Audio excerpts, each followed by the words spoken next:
All right, we're live. Peace, love, light, and black empowerment. We're back with the brand new episode of Frontline Black News. This is episode 43 of the Frontline. Excuse me, not 43. I'm really messing up. This is episode 47 of the Frontline Black News, and I'm your host, Chan. 47. I am your host, Chan Krumah, and I'm joined with my guests tonight, along with Lady Che, who is the co-host. But our guests tonight are Queen Bianca, my sister, and Chris D'Amata, my brother. And we will be discussing several things tonight. The first thing, of course, is Tangibles 2022, because now we're in the year 2022, and we ain't let up on them tangibles. The other officers in the murder of George Floyd face. There's Shabaka. Hey, Peace, love, light, and black Yes. empowerment. hey, what's going on? I fell asleep. Yeah, that's what Uncle I figured. Black has it. Yeah. Hey, Sister Bianca, what I how you need. be? How you doing, Uncle Black Cat? Tired, mad. How you be? Tired, mad, broke, getting ready to come back up, Well, and it going sounds through. like some conquering shit's about to happen for you. Yeah, I sincerely hope so. You know what I'm saying? I've been driving all over this. Anytime we go through tests like that through the universe, it ain't nothing but a testimony. Yeah, but hold up, y'all got to finish the intro. So, the other officers in the murder of George Floyd face trial. Good. We're still waiting on you, Biden supporters. That's right. You Bidenites. Okay, come on, Biden nights. I like that one right there. And you know, Come on, Biden nights. go ahead. And the who? In the Bidensexuals. Oh yeah, love of it. the Yeah. alphabet people that he helped. Right. And, well, hold on. The first person who helped him was Obama. Let's be real. Well, he was his vice president for 8 years. Right. So that was the best thing since sliced bread to us. That's what let me ask y'all this. Luring us to sleep moment. Because we got pretty much. You know, exactly. After them 400 years, they had to give us something. So once they saw that curse was broken, they had to give us something. Jay's joining us. Yeah, and then the cold part about it is that they keep pushing this bullshit, you see what I'm saying, to as normalcy. Next thing you know... Of course, but look who's in office. We got a nursing home patient in office right now. You understand? Right. A nursing home patient. Hold on, wait. I still got more topics. Yes, sir. I was about to say, he don't know even what color socks he wear together. Yeah. Damn. Depending on him. I got Biden to pick Supreme Court Justice, a black woman for Supreme Court Justice. Somebody to blame shit on. And I hear she a joke. Another mammy like Kamala Harris. No, look at the other judges. Look, reality TV show judges. All they got is Mabry Ingram. What's that other beautiful Faith? They got all these female black judges. Hold on, Bianca. Hold on, Bianca, before you start going in. Okay, because just hold on, Bianca. Yeah. No, I still gotta get hold on, everybody. Lady Che up in the building, just because I don't know if everybody introduced me. Lady Che, that's my boo. And I'm just in my own weirdness, and I got lots of things to talk about. But I just want to say that real quick before we get the show started, Black Family, we're about to run a ticker on the bottom. Brother Shabaka, if you can put your PayPal or whatever in the private chat. Whatever they can do to reach that. Okay. My PayPal. Wait. Just type it in the private chat. Hold up. Okay. Put in Brother Che's PayPal. Hello?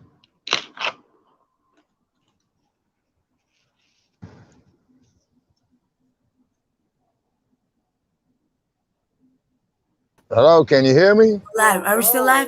Yeah. All right. Hold Yeah. on. Hold on, Bianca. Hold on a sec. Anyway, we are running. Excuse me. I'm sorry, family. I know we're all hyped and happy today, but just give me 1 second of silence, please. We are running a fundraiser for our brother Shabaka. There's really, we can let him explain after this, if he wants to.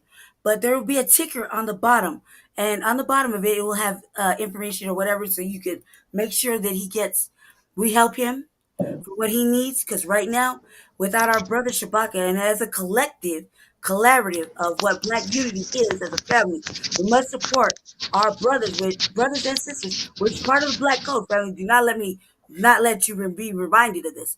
And right now, our brother Yes, needs ma'am. us. Our brother needs us. So please, family, everybody knows that you secretly love Shabaka's Black Experience Enhanced. Yes. And we know you're watching and listening, you Biden supporters. Yeah. Okay? And we Oh, have yes, bets going. yes. We have bets going. secret. Hold on, This is Bianca. live. Hold on, Queen. Just give me 1 more second. The church is in the building. Please support our brothers' platform. I'm gonna scroll. We're gonna scroll this stuff across where you can donate to. It is mad important. Please, okay? We are a limited time frame, and that's how important we are, and that's how much we love our brother. So please help us support him. And brother And I Shabaka, appreciate that I got you, brother very Shabaka. much. Appreciate it. Yes, folks. Okay, the plight is this right here. I had went down to the great state of Florida to do a job. Hold on, Shabaka. Okay. I still got topics. All right, we're gonna Oh, introduce. yes, sir. Still ain't finished the topics. So after Supreme Court Justice, we got YouTube Streets misrepresenting B1, Whatever that is. Black First, Unhoused Neighbor News, and Unhoused Neighbor Sweeps. So yeah, we're Yes, gonna sir. get into the discussion. But quick. before that, Lady Che has something. Go ahead. Before we do that, let's keep the boundaries, because the man is running for office, and we are going to take that shit after this to my platform, to the Revolutionary Agenda. So anything that we can't say because of him, and he can't respond back right, we're gonna move it to my shit, okay? So, and it'll be right after this. So, family, please stay tuned to that if you want to. Either way, it's gonna happen regardless. Okay. We're going to put everything in the ticker. I got this part. You just keep going. Now, we're going to carry on with tangibles 2020. 2022. Because we're in the year of 22 now. Yeah. Yeah, 20 double dudes. 100 years after Black Wall Street. Right. And also to the Rosewood Massacre as well, too, because I Bianca, believe you ran out that. camera. Yeah. I know. Camera's rolling. My bad ass was eating. Yeah, I meant to ask Bianca, that profile pic that you got. Peace, brother Carl Carwell. Peace, love, Black. Hey, greetings to you, brother Carl Carwell. No, Uncle Shabaka said something. Now, I want to know what it said. Oh, is that a picture of you right there on your profile pic, or is that an actress by the name of Alfre Woodard? Yeah. Well, it's both of us. Yeah. Oh, okay. Hey, all right. Okay. Me personally. I swear, if you met me in real life, you'd be thinking that's exactly who I was, a woman out of Brooklyn. Oh, yes, ma'am. Okay. Hey, brother Carl Caldwell, greetings to you, sir. Yeah, I've been checking out your posts. Okay, I'm gonna drop what's going on with Shabaka. As y'all know, y'all see me all across the United States, down in the South, down in the ATL. You see me there in Las Vegas, Nevada. All over the country. Yes, sir, everywhere. Okay, what it is that I took a trip to Georgia and did a whole bunch of work, and we did not get paid for it. Okay, so look, I'm highly upset. Hold on, Bianca. Let the brother. Yeah, you got a whole spiritual download out there. Bianca. Yes, ma'am. And then I also had crossed Montgomery, Alabama, where my ancestors slaved on the plantations there. And my family had traced it all the way back to 1841, where my great-great-grandparents were brutalized, beaten with chains down there, and what have you. So to make a long story short, folks, I had outlaid a whole lot of money doing these trips, was supposed to get paid, okay, and I didn't, okay, so I'm highly upset behind that. So this here caused a chain reaction of where, you know, it led to me currently losing my place, okay? I'm gonna So tell you therefore, something. Universally, yes, look, brother Shabaka, yes, you ma'am, understand, Uncle? This yeah, is not something that you're supposed to be upset about. This was a necessary trip for you. Do you understand? okay, You yes, ma'am. learned so much in that process, and I know you did. Spiritually, you felt so much in that process. Okay, so Yes, ma'am, that is correct, you yes, know. even when we feel like we're not being paid, you know what I'm saying, the way that we're supposed to be as far as physically. We are being Right, paid in another way. Our ancestors have been like, oh, I've been waiting for you to come here just so I can tell you a little something, something. So I can show you a little something, something. Do you understand? yeah, and they We did. have to take even those moments right now and look at the substantial value of them. Does it make Right, sense? We have to. yes, it Yeah, it does. might seem like it ain't shit to us because it was like a whole waste of time for you and everything else. But you understand when it comes down to what Yeah. you had never been exposed to. Do you know Yeah, because how that was my many first time spiritual going. chants you heard in that wind out there? You heard Pain. spiritual chants in that wind. I know you Yes, did. ma'am, I did. And thank you, I Bianca, for your also, insight. We're gonna carry on. Go ahead, brother Shabaka. Thank you. Hold on a sec. We uh, gotta do at least start our show. At least let us start our show, family. We have so much absolutely. going on. Go ahead. Finish, brother Shabaka. Please finish telling us why it's so I'm back necessary. though. Okay. I'm sorry.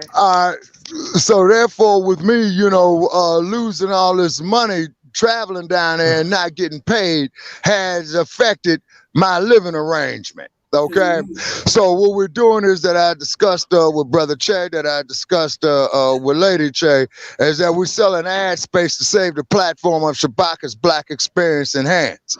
Okay, and we need X amount of dollars to hit this platform by February the 3rd. So that is 1, 2, 3 days. Now, for those who make the donations, feel free to advertise your business, your venture, what's on your mind. These crooked ass elections that is getting ready to come up here in 2022, crumb bum on these raggedy ass, sellout, no good politicians who's gonna sell us down the toilet. The following names: Mark Ridley Thomas, Crumb, out of Los Angeles. The new mayor Michael of New York Hancoon. City. Yeah, Michael Hancoon, Crumb, get his ass out there homeless and be on house for a little bit out there in the city of Denver. What's his name, Brother Che? Eric Adams. Put your PayPal in the chat or Cash App, whatever you're using, so we can make this happen. We're gonna make this happen, brother. Okay, all right. Okay, Brother Che has my PayPal, and I was gonna ask if possible to kick it to Brother Che, then that way that he can kick it to me if that makes sense. Roger that. We'll do Okay. that right now. All right. Also, too, we're going to crumb bomb on the current vice president, who was the former district attorney of San Francisco County, when Mario Woods was shot 25 times by the cop Mala Harris. Mario Woods, who was only 5'7", weighing 147 pounds, wringing wet, had a knife in his hand. And when you look at the video, and it's up on my timeline, if you go back, say about all of them were built like heavyweight contenders, and you could see that they went into a half circle so they would not crossfire each other. Now, I could see them beating his ass. I could see them knocking him upside his head with the nightstick. But you're going to go put 25 bullets in him? That's overkill. And then also, to them bastards in Minnesota that stood by there and watched Mr. Floyd be murdered by that sadistic son of a bitch by the name of Derek Chauvin, give them life. Aiding and abetting. Co-conspirators. You see? Now, Gavin the Savage Newsom of California had signed something into California legislature that into law, stating that if any lapdog or San Francisco Police Department officer is up there abusing a suspect in the same manner that Chauvin was abusing and murdered Mr. Floyd, they are legally required to intervene. Okay, now let me tell you what's getting ready to happen in California. Shabaka, I gotta start the show. So, please do. I'm sorry. For the time for tonight is for episode 47 is Tangibles 2022. We are demanding tangibles for our votes. The days are over of us just voting just to be voting Black family. So yes, sir. Any politician that is sick, I think I've made it apparently clear what tangibles is. So I don't think I have to do a refresher course. But we are tired of being lumped into broad, ambiguous terms such as people of color, minorities, marginalized, disenfranchised, downtrodden, underprivileged, underserved, and underrepresented. And cartoonized. Yes, sir. We've had enough of that shit too. Yeah, so you understand? Yes, ma'am. We have had enough of these Chloe and Kylie and Kim and all of them the Kardashians running around and Black appropriating. And then because they have mixed children, I'm just trying to show my baby their other side of their culture type of stuff. Not through you. Okay, so this is what we're going to do, family. If you feel so passionate, let us just get through this show real quick. And right after this, immediately after this, we're going to start the RVA. And there, I promise you, my friend, come over there. We can talk about this in depth. Every single thing you're talking about. We just want to get through the show because we're running like an hour behind. It's very serious. So we just want to get it out. Well, let's get on tangible. And then after if we're going to get on tangible, we need after to that, talk Bianca, about we're going to the RVA. Versus France. We need to talk about America. Bianca, versus the Supreme Court right now. I understand, that has Bianca. 5 charges. The Universal Court has 5 charges against the U.S. against crimes against humanity. What are we going to stand behind?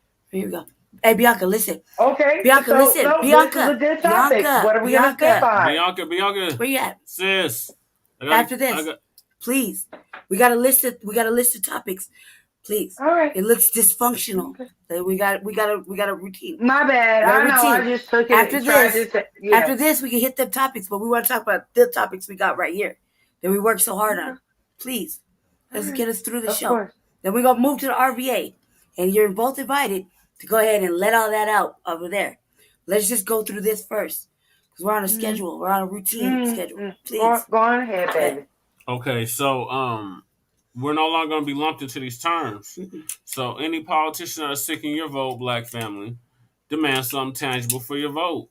Tangible, something substantive, something you can touch, count, measure, feel. Touch with your own hands, feel. Not symbolism, not symbology.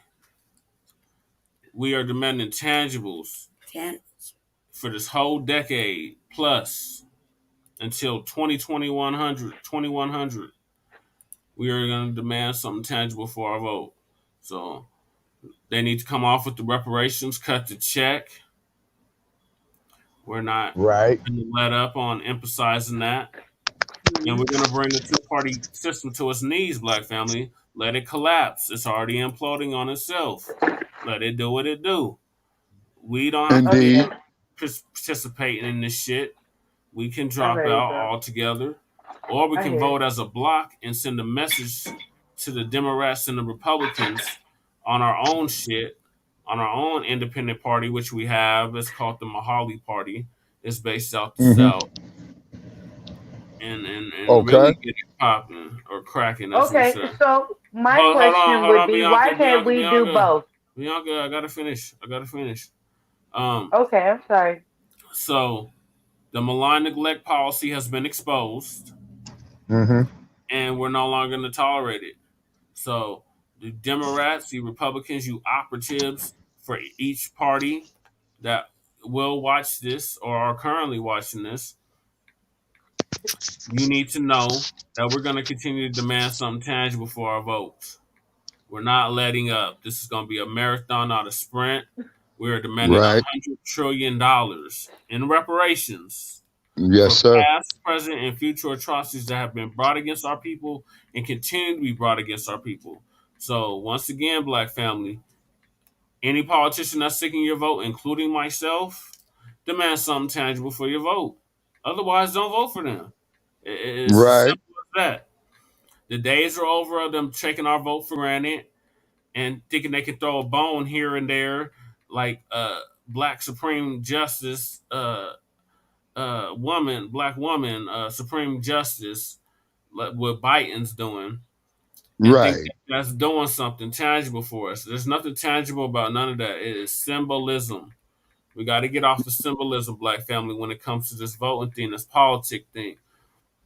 You're The right. Democratic Party has been bamboozling us and hoodwinking us for the past 50 years. Enough is enough of it, Black family. Get the hell away from the Democrats. Get the hell away from the Republicans. They don't mean us any good, Black family. They mean us Yes, harm. sir. They are two sides of the same wicked bird of racism, white supremacy. And that's what it is. And that's what it's going to continue to be until we replace it with a system of justice, guaranteeing that nobody is mistreated by the color of their skin, and those that need the most constructive help get it.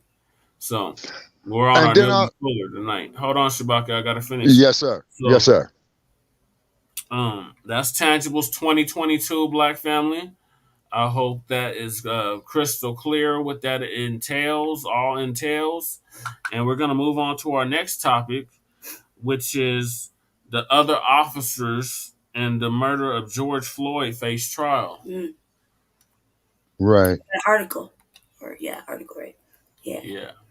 Okay. Shit. Okay. Hold on one second. Is it safe to speak? I just Oh yeah, go ahead. Okay, so the federal trial begins. It This is ain't safe to speak. Why would you say, Brandy? Good. Well, I'm just trying. I did tell you ahead of time when we was on, but you started talking before. Well, Jesse was trying to. Go on, Jess. fair use YouTube for education and commentary criticism purposes. This is from NPR Black Family, and it reads: The federal trial begins for officers at the scene of George Floyd's murder. Updated January 28, 2022 at 3:09 p.m. Eastern Time by John Collins of NPR. Former Minneapolis police officers J. Alexander Kern, Thomas Lane, Tao Teo are charged with failing to provide medical care to George Floyd as Derek Chauvin knelt on his neck. Right. That's all I can say. So that's Right. the three. Segregate. There's so many fucking problems right now that we are addressing and we are bringing to the forefront like it hasn't been brought up to the forefront in the 1940s, in the 1920s, in the 1800s. Do you understand? You're right. I'm tired of us bringing this type of shit to the forefront and doing nothing about it. So exactly. Now if we are going to segregate, let it be economically segregating, let it be community segregating, let it literally be what it needs to be that made the progress that it did before. Okay? But we're revising the plan for this day and age. But it still made that same impact. Do you understand? When yes, ma'am. Brought on the boycott. When Marcus Garvey brought on boycott. Yeah. Right. We were economically inclined to do what was necessary for us. Yeah. Now, what we feel is what is success is motherfucking putting on motherfuckers who hate us. Yeah. Yes. Yeah. James who fucking wouldn't let us step foot in a house. Right. So I got to get to the article. So we gotta Bianca. really look at this. Well, I'm saying as far as reparations. Now we was just talking about tangibles and everything. Yes. So I'm gonna enlighten on something on that. Okay. At the end of the day, we can organize and do everything that we need to do according to their standards. Okay? No. That might not work. Oh. So what is gonna work, which we've already proven solid, is fucking with their pocket. Yep. Do you understand? Yes, ma'am. Take food out of their mouth, yes. Listen, we can't cause bloodshed. The fear that came from the revolt back in the day is really what started the Civil War. Do you understand? Yeah, and yes, ma'am. The North was losing. Getting killed off. It wasn't even no North. This was nationwide. They won't tell you about every revolt. But I tell you, Nat Turner was not the only. Denmark Vesey was not the only. Harriet Facts. was not the only fucking revolt. Yeah, you're right, Bianca, but we got to continue with the article. Right. So the federal... I know, Bianca. Bianca. Okay, this leads into what I'm talking about as far as what you're talking about. At the end of the day, if we see that we are economically not being respected, we have to do economic measures. Right. Oh, absolutely. Bonding together as far as our economics. Yes. Like we've done before. But we have the intelligence now to know what we need to demand. Right. But to hell with a study, just cut the damn check. We don't have pretty much. Study. We can say that. No, we can say that. But guess what? Every other race has been able to determine their origin. Jewish, when they got reparations, was able to determine their origin. Yeah. Spanish, here, when they got their reparations, they were able to determine their origin. Even the so-called Native Americans here that they fucking raped and pillaged and $5 Indians into their own fucking race of Indians, they get reparations because they have their accurate history. Right. The only thing that is holding us back right now from really getting our reparations, we can't keep on calling ourselves African American and Black. We are not. Bianca, we have to get into the sovereignty conversation later. Yeah, check your messages. Check your messages, guys. We can bring that to RBA. In the meantime, we got to continue the show. So, federal prosecutor told jurors. Talking about reparations. We hear you guys. We hear you. We're on the same page, but we just gotta go through it. I explained that earlier, but go ahead and read your messages. We're gonna carry on. A federal prosecutor told jurors Monday morning that officers Tao and Alexander Crane and Thomas Lane could have saved George Floyd's life in 2020, but they chose not to. In opening arguments, prosecutor Samantha Tabell said officers are trained to help people in need, but the three didn't intervene as Floyd slowly died, as then Officer Derek Chauvin knelt on his neck for more than 9 minutes. My question is nobody listened to the off standard. People telling you to get off this man. Right.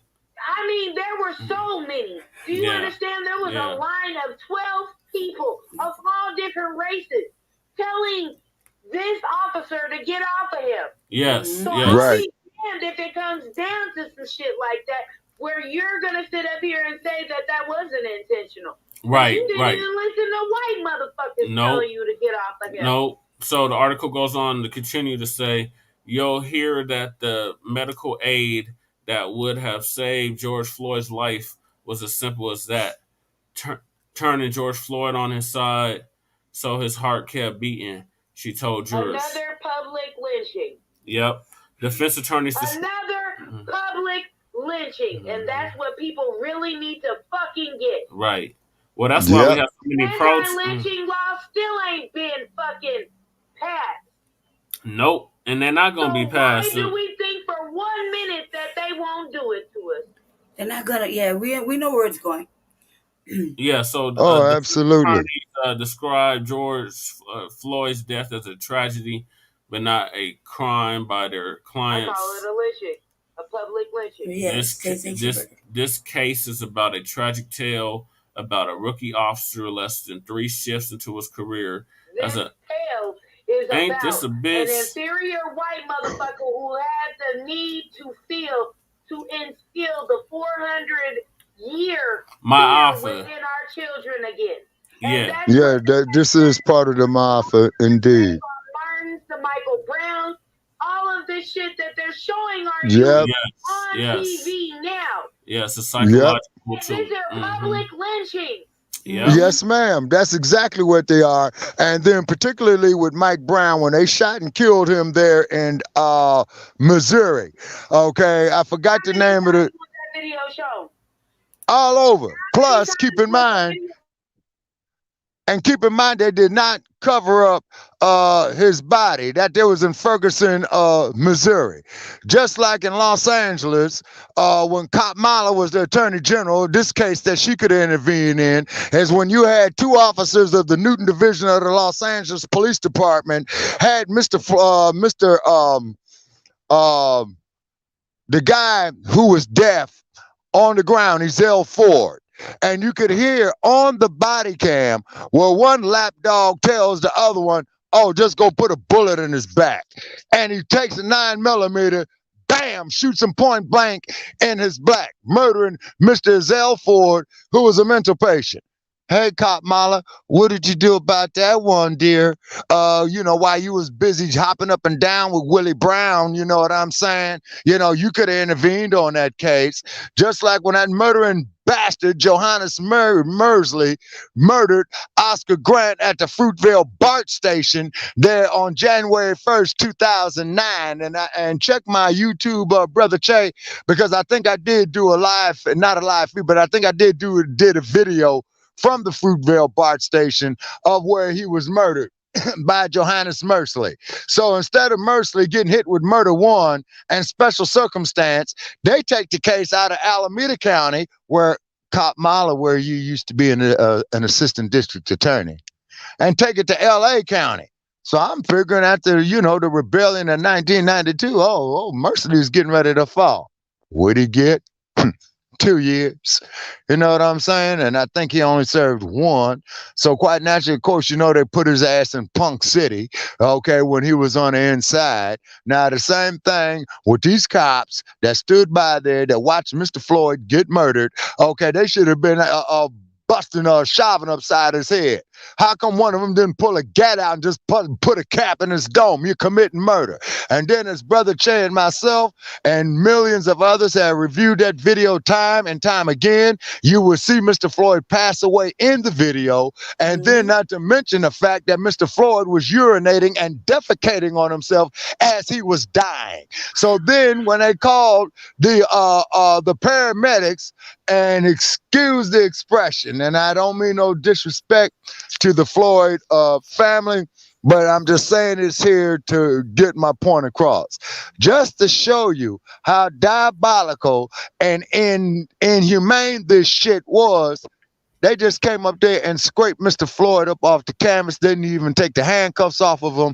And I believe, Brother Che, you and I had timed it at the exact moment that Mr. Floyd transitioned on that video, and I believe it was at the 8-minute 39-second mark or something like that.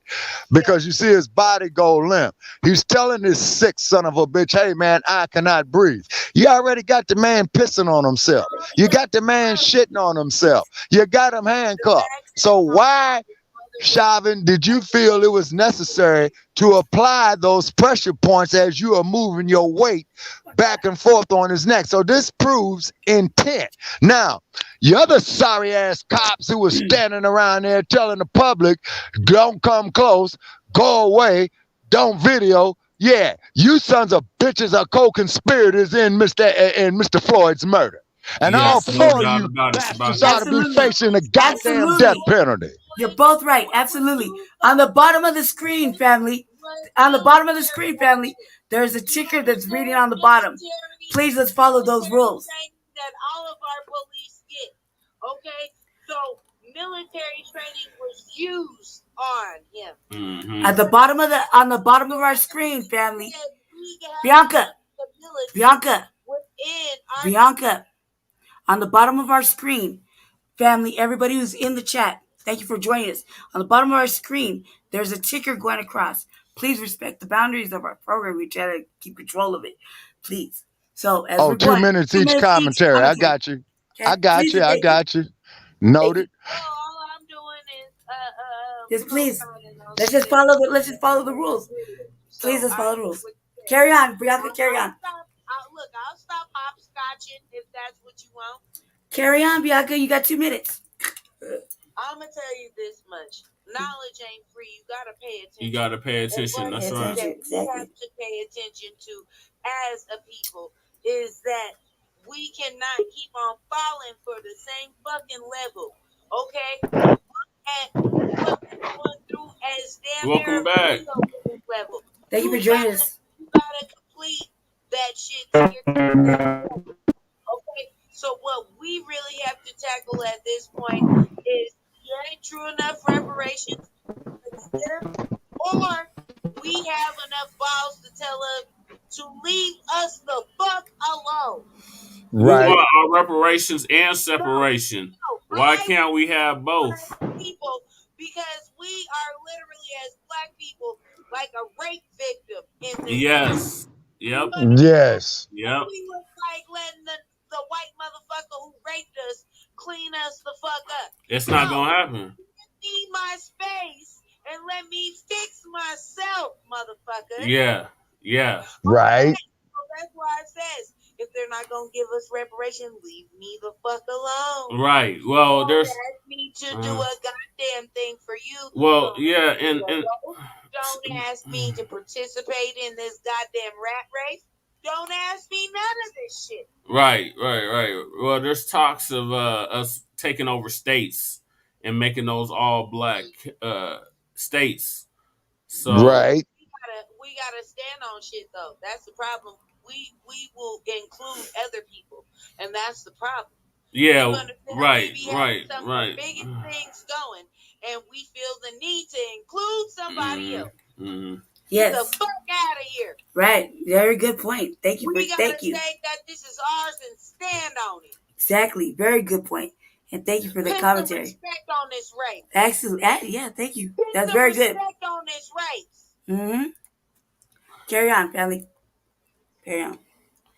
All right, so I gotta get back to this article. Now, I said what I need to say. Who's gonna say something? All right, so continuing on. Continuing on, this bullshit reads, this case is about a tragic tale about a rookie officer less than 3 shifts into his career as a Minneapolis police officer. Why am I muted? I can't hear nothing. That's because you're not following the rules. That was that's why. That was, I know. But until you follow the rules, we'll unmute you. Yes. We'll carry on, Jesse. That was confronted with a complex, rapidly unfolding set of circumstances. Thomas. I can't hear shit. No, I need for you to at least let me hear, and then I can mute me or something. Shit. I'm only gonna unmute you if you can follow the rules on the bottom of the ticket. Okay, are you gonna follow the rules? Are you gonna follow the rules? Oh, that's it. Put it right there. Put it on mute. Are you gonna follow the rules, or we gotta keep you muted? Look, I'm here. Follow the rules, please. It's meant for everybody on the panel. Nobody's special. It's all the same. It's meant for every guest that shows control. You please. Okay? Don't unmute me. I'm telling you. You get going. Say that shit for the RVA. You keep going. I'm gonna mute you again. It's punishment till you learn to follow the rules. Everybody follows the rules. That's how you run a broadcast. You know how to run a broadcast, Queen Bianca. So let's follow the rules, please. Please don't disrespect your brother anyway. It's his shit. So let's follow the rules. Apologize. Let's follow the rules. Everybody got a 2-minute response time. Go ahead. Jesse. Oh God, where the hell was I at? I don't even know. Confronted with a complex, rapidly unfolding set of circumstances. Thomas Pugnett, Kranz, I don't even know if I'm saying that right, attorney, told the court Puckett described what happened as an institutional failure of the Minneapolis Police Department, inaccurate training, Chauvin's role as a superior on the scene, and confidence in Chauvin, who was Curran's field trainer officer, along with a confrontational crowd. Yeah, that was the crowd that kept telling you get the fuck off his neck. Right. The three now ex-Minneapolis police officers are facing federal civil rights charges tied to Floyd's killing. Tao and Krung also face charges of failing to intervene with Chauvin's treatment of Floyd. A jury of 18, including 6 alternates, was seated in just one day of jury selection on Thursday. U.S. District Attorney, U.S. District Judge Paul Magnuson was expected to swear them in on Monday morning. The jury consists of 10 women, 8 men from across the state. A pool reporter in the courtroom during the jury selection noted that 16 other jurors appeared to be white and 2 appeared to be of Asian descent. So, yeah, they trying to get these motherfuckers off. Yeah. Fuck that. Put some respect on his name. Right. Get some real black people in there. Right. Prosecutors Facts. and defense attorneys met with the judge on Friday morning to resolve pretrial issues, but did not open the hearings to the public. Security is high at the federal courthouse in downtown St. Paul, which is surrounded by tall fencing. I wonder why. The judge has restricted the number of people allowed in the 7th floor courtroom due to concerns. Real shit. Why ain't we outside of these fences, motherfucking boots to the ground? Like, no, nigga. This ain't how this shit happened. Where are we? About COVID-19, just a handful of family members and journalists are allowed in the courtroom proper each day. Some members of the media and the public are able to watch proceedings on closed feed cameras, overflow rooms elsewhere in the courthouse. On May 25th, y'all block me so damn quick. I can't hear on May 25th, why I hurt my feelings? 2020. Y'all know I just be telling the truth. Did officers Lane and Craig I love what you're saying, though. responded to a 911 call unblock me and let me help out. report. You gotta behave yourself, cuz you can't come on and you gotta behave yourself. Someone had tried to pass a $20 bill at the South Minneapolis corner store. Good. An employee pointed out Floyd was in the driver's seat of an SUV across the street. Lane approached Floyd and almost immediately pulled out his firearm. Cause you ain't gonna be quiet. Hold on, you ain't gonna be quiet because you can't even let the man get through his article without going in for like 20 minutes.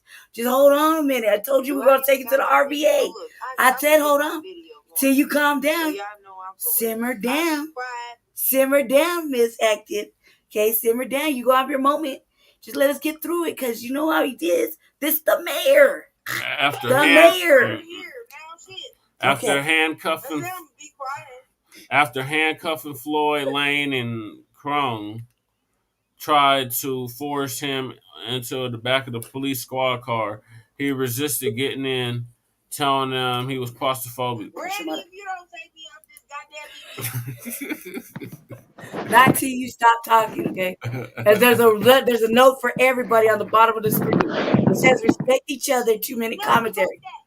Okay, no, then you stay on mute, cuz. Carry on, Jess. Just carry on. Oh, God. You can't respect the broadcast.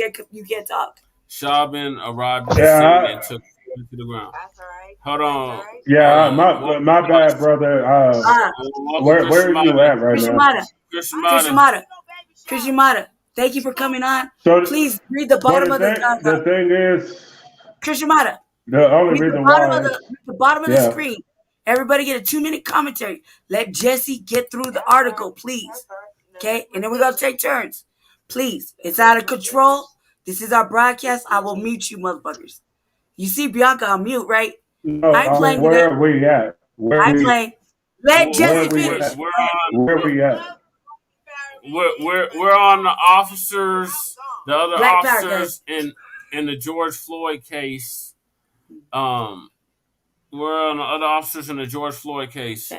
That's being tried in federal court. So I'm going through the article right now. We know Chauvin restrained Floyd by kneeling on his neck for more than 9 minutes, even after Strong reported that he didn't have a pulse, and Lane asked whether they should flip Floyd over. As bystanders gathered on the nearby sidewalk, and pleaded with officers to let Floyd up, Tal kept them at bay. Floyd died at the scene. Chauvin was convicted last spring in state court of murder and manslaughter of Floyd's killing. He was sentenced to 22 and a half years in prison. In December, he also pleaded guilty in federal court to violating Floyd's civil rights, but not yet been sentenced. He'll serve the state and federal prison sentences concurrently. The 3 former officers also face separate state charges for aiding and abetting murder and manslaughter. The judge overseeing that case ordered last week for it to be moved to June 13th. Jurors from outside the Twin Cities metro area will be provided with accommodations by the federal courts during the trial. Magnuson, the judge, told jurors last week that he expected the trial to run about a month. Okay, so that's that. So thoughts? Go first. Or Shabaka. Okay. Go ahead, Shabaka. Yes, ma'am. Okay, first place, every last one of them bastards should be facing a goddamn death penalty. Lethal injection, firing squad, gas chamber, all 3 of the above, and there's no wrong that you could do to some inhumane sons of bitches like that. Excuse my language, ladies. Okay, it's because they knew what they were doing. Okay, it was not like that Mr. Floyd was resisting arrest. The man simply said that he cannot breathe, and then the man is urinating on himself and defecating on himself. So once again, what you're doing with this man is not only are you killing him, you are also degrading him as you are killing him. And when I was riding through the motherfucking South, man, at nighttime, man, just the cries of our ancestors as they was being brutalized with this inhumane, sadistic ass shit. Now, I would sit up there and I would debate with any ass scratcher, any yassa boss, any coon-ass, raggedy-ass politician, and the number to call in is 516-418 5996, and there's no excuse for that. You can't even reason that shit. And then also too, I just want to add is that the governor of Florida, DeSantis, governor, I visited your state.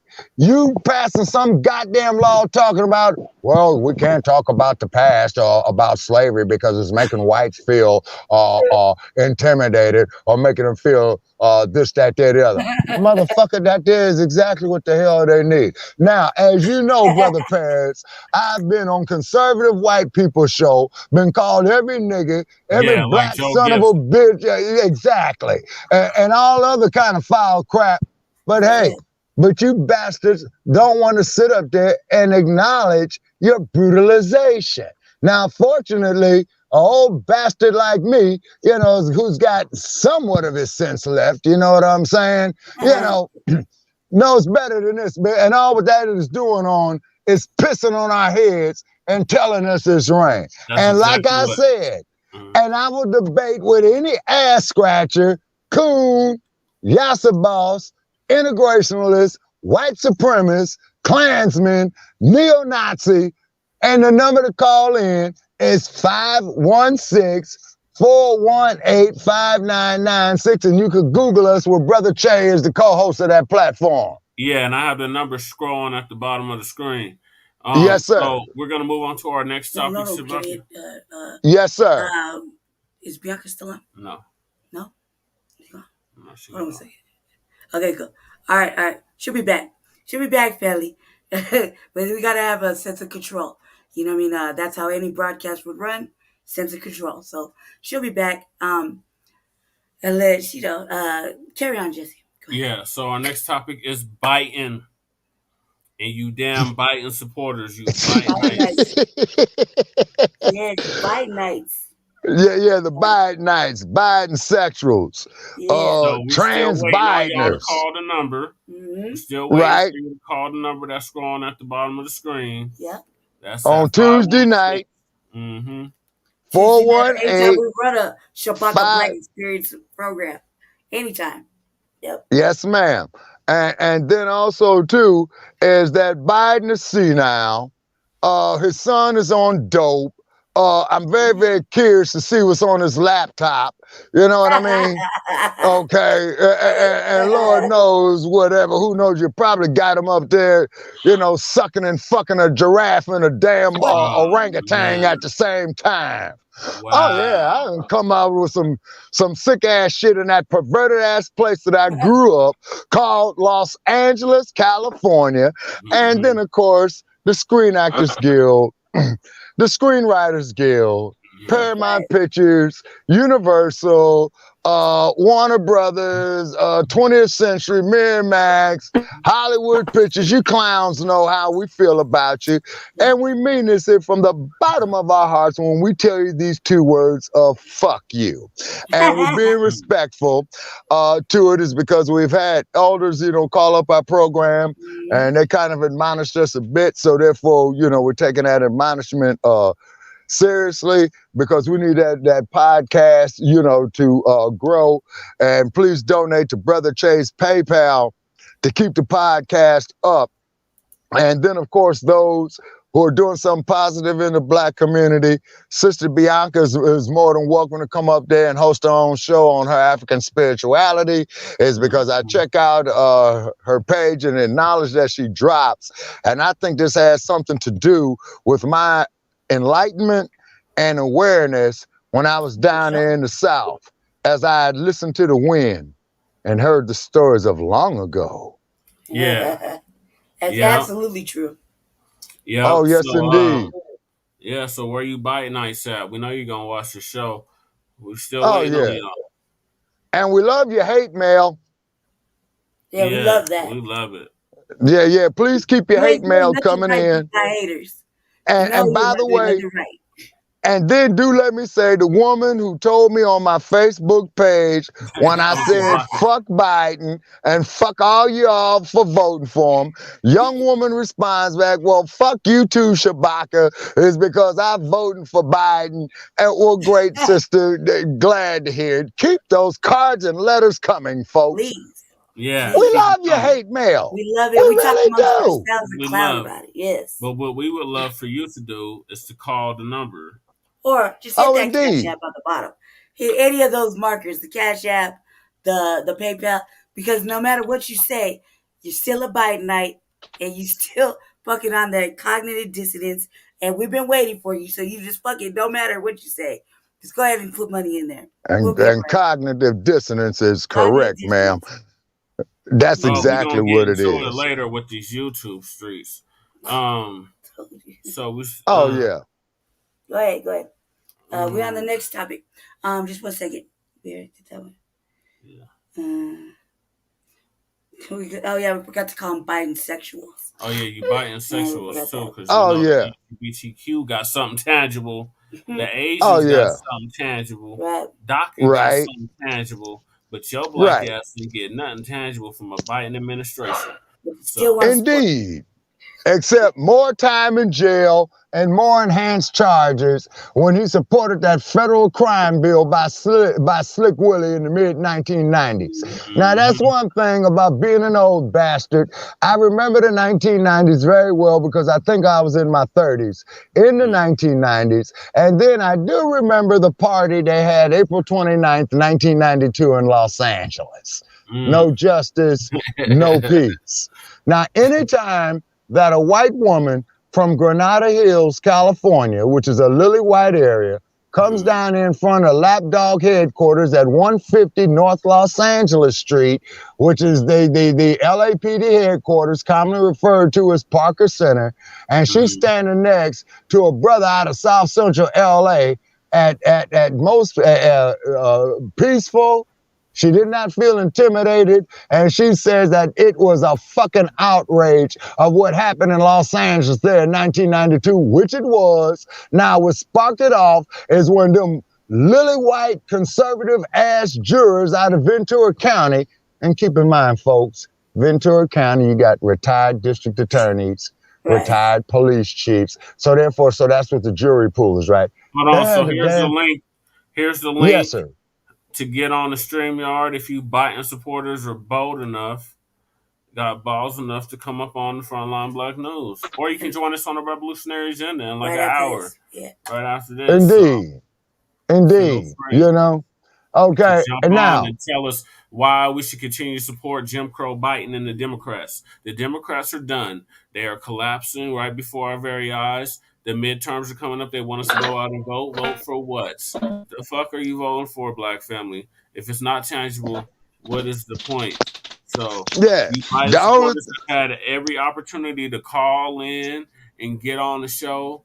So stop getting on our Facebook pages, leaving all this hateful messaging, and step up to the plate. Call the number and call the number, or get on the show. Also, and we will give you 2 minutes, just like what Lady Che is doing right here, and we will give you 2 minutes to state your position. And then also, too, I will even go so far as to say, Brother Che, and if the rest of the staff concur, we will mute ourselves out and let you have the entire flow. Yeah, and we will let you have exactly. And then we will mute your ass, and then you're gonna hear our responses. Right. So so there's the Shabaka's Black Experience Enhancing Revolutionary Agenda and Frontline Black News Challenge. Right there. We will give you 2 fucking minutes, and we will mute the whole staff on the platform and give you the floor, and you will sit up there and tell us why we should endorse this old senile, decrepit, brain hemorrhaged motherfucker. Right. So we're gonna move to the next topic, Shabaka. Yes. And that is Biden is gonna make a Supreme Court appointment next month. Yes. And word on the street is it's gonna be a Black woman. And we've done some research into these 7, I believe, proposed candidates. And it's not looking so good, Black family. So I'm going to play a video from Professor Truth. It is fair use YouTube for education and content purposes. So here goes Professor Black Truth giving us insight on the 6 or 7 candidates for Supreme Court Justice. Family and fellow soldiers, I'm the Professor, and this is the moment of truth. There's been talk in the white media about who is Biden going to pick to replace outgoing Supreme Court Justice Stephen Breyer.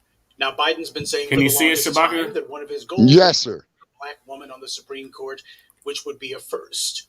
Well, we need to be asking all kinds of questions about who it is that Biden would want to put on the Supreme Court bench, because last time we had some folks who put a Black person on the bench, it was Clarence Thomas, and I think we all know how that one worked out. Now, there's been about half a dozen so names that have been bandied about in the white media quite prominently, and I think we need to take a look at least a few of them, because it's not for nothing that the white media is kicking out these names in particular. The first is Ketanji Brown Jackson. She's here because she's a federal judge. You'll remember when Trump tried to claim executive privilege as a reason why his staffers could not testify.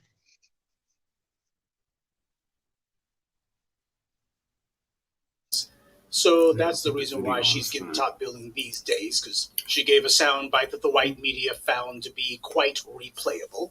As far as the white media is concerned, there's a lot of reasons why Ketanji Brown would be a good pick for the Supreme Court. There's a lot of white leftist groups who would very much like to see her on the bench. Oh, that's Not a red flag, black not a family. single one of these groups lists anything that she's done for black people. Instead, they brag about her standing up for the disabled. She stands for workers' rights. That means she sides with the white-run, overwhelmingly white-dominated labor unions. And on top of that, immigrants. They make a big deal of her rulings regarding immigrants. You know that train is never late. She has a record of siding with illegal aliens and asylum seekers. In 2019, she issued an injunction to stop the Trump administration from expediting the removal of illegal aliens if they couldn't prove they've been in the U.S. continuously for 2 years or more. Now, that's a hideously low bar for anyone to get over. But Judge Brown felt that was still too much of a burden for the illegal aliens. What do you mean that they have to prove they've been here continuously for 2 years? As soon as they set their foot across the border, that should be good enough right there. That's what she had a problem with. Trump wasn't saying remove them if they're here illegally. He said, well, they should be removed if they can't prove that they were here at least 2 years continuously. And she had a problem with that. Now, the white interests also say that she sides with so-called reproductive health. That means abortion. Environmental protections and separations of powers issues. Nowhere on this list does it mention anything punishing the police, making sure that black people are protected from police brutality or malicious prosecution. And absolutely nothing about anything tangible for us. So white liberals want Ketanji Jackson on the bench because she's going to be an advocate for what they want. Immigrants, white feminists, white environmentalists, white unionists, basically all the white left's pet projects. Oh, and did I mention that she happens to have a white husband? Well, I only mention it because apparently neither Biden nor she nor the white media seems to think that that's a very important point at all. So since apparently they like people to think that she's probably happily single or what have you, I just think at the very least we ought to go ahead and make sure we're aware she's happily married. And don't these two make a very nice couple? No wonder that she comes so highly white media and white interests. Next, you have Leandra Kruger. Her mother is Jamaican, and her father is a Jewish white man, so she's Jewish Jamaican. She's considered a centrist, quote unquote, which in the U.S. means she's a moderate racist.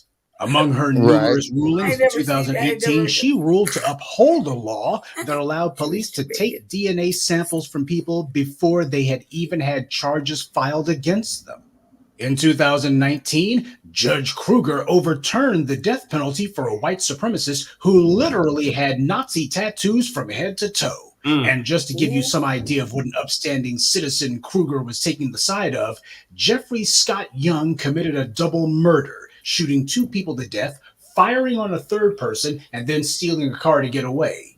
He was found 3 years later and convicted on 2 counts of first-degree murder, attempted murder, and carjacking. Since the guy had all these obvious head-to-toe Nazi tattoos, the prosecutors put witnesses on the stand to talk about Young's obvious racism.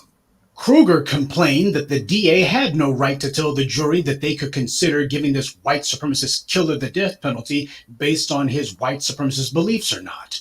The prosecutor made an issue of the killer's racism, and the jury agreed. By the way, there were white people on that jury. You would think that if anyone should be particularly sensitive to some white supremacist running around with Nazi tattoos, it would be somebody whose father was Jewish, at the very least, if her mother is supposed to be a black woman from Jamaica. And yet, Judge Kruger went out of her way to go ahead and take the white supremacist side. The fact that this scumbag committed murder in the process of a felony is enough for him to get the death penalty. Well, if he was black, it would certainly be no question of that. But Leandra Kruger disagreed. In fact, she seems to have a soft spot for white defendants accused of heinous crimes. She voted to overturn the death penalty for Scott Peterson, claiming that there were errors in jury selection. Now, talk about the ultimate nothing burger. A technicality of a technicality. So Kruger protects white supremacists and gives the police the green light to forcibly take DNA samples from people, usually black, without having to actually charge them with a crime. No wonder she's so highly ranked on Biden's list of judicial picks. By the way, have you seen the picture of Kruger and her husband? Her husband's the red-headed guy standing beside her. So before you ask, yes, she is married to a white man. Now, next, the white media has made some hay about J. Michelle Childs. She's 55 years old, and she was an Obama appointee put on the bench in 2010. But her ticket to ride has been that she's been endorsed by nigga Jim Clyburn himself. No. Jesus. That's a big Do I even red have to say flag, anything too. more about her than that? Nope. The fact that Jim Clyburn's her patron, do I need to say anything more to you than that? Wow. Apparently, America's favorite sharecropper is campaigning hard for J. Michelle Childs to be on the Supreme Court. Wow. I gotta wonder how many fish fries they've attended together. Clyburn failed to get his other handpicked flunky, Jamie Harrison, into the Senate, so now this snaggletooth fossil is desperately trying to prove he's still got some swag on Capitol Hill. He wants to show everybody he's not irrelevant yet. He's still got some clout. This old country Negro actually thinks that when the white media says he's the most powerful black elected official in Washington, that this actually means he's got some power. To say that somebody's the most powerful black elected official is like saying that he's the richest man in the poorhouse.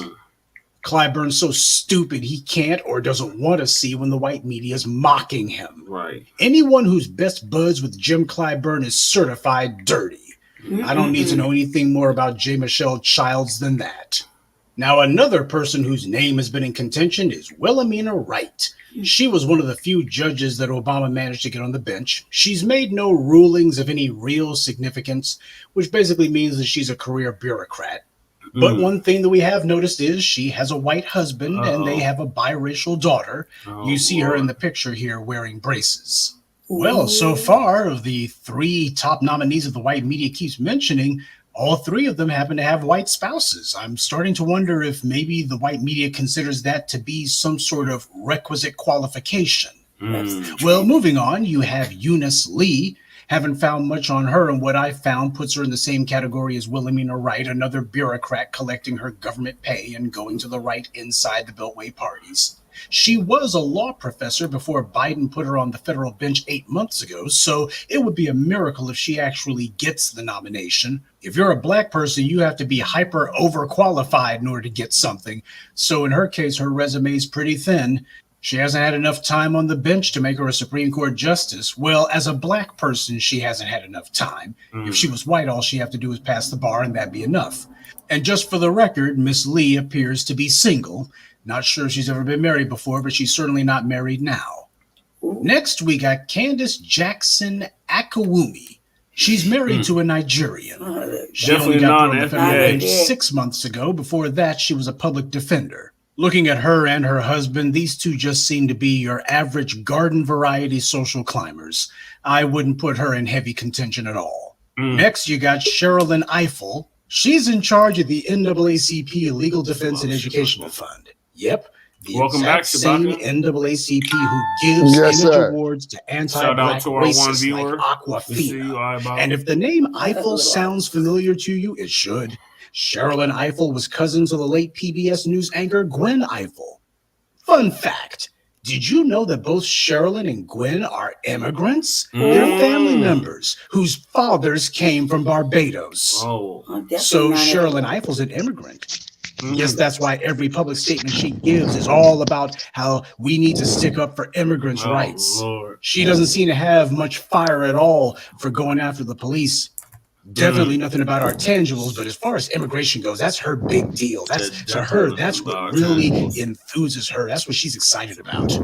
And that's why she's more interested in representing non-black migrants than she is black Americans, because most of us come from slavery in this country. And as an immigrant, Sherilyn Ifill knows her ticket to ride is to comfort the dominant society by reassuring them she won't rock the boat, that she'll use her melanin to push their agenda and to try to derail ours. Is she a serious pick for the Supreme Court? Of course not. But by throwing her name in the mix, the white media wants to set the stage for her to gain some sort of higher office. This is about raising her profile. And I know you're wondering, who is she married to? Do you really have to ask?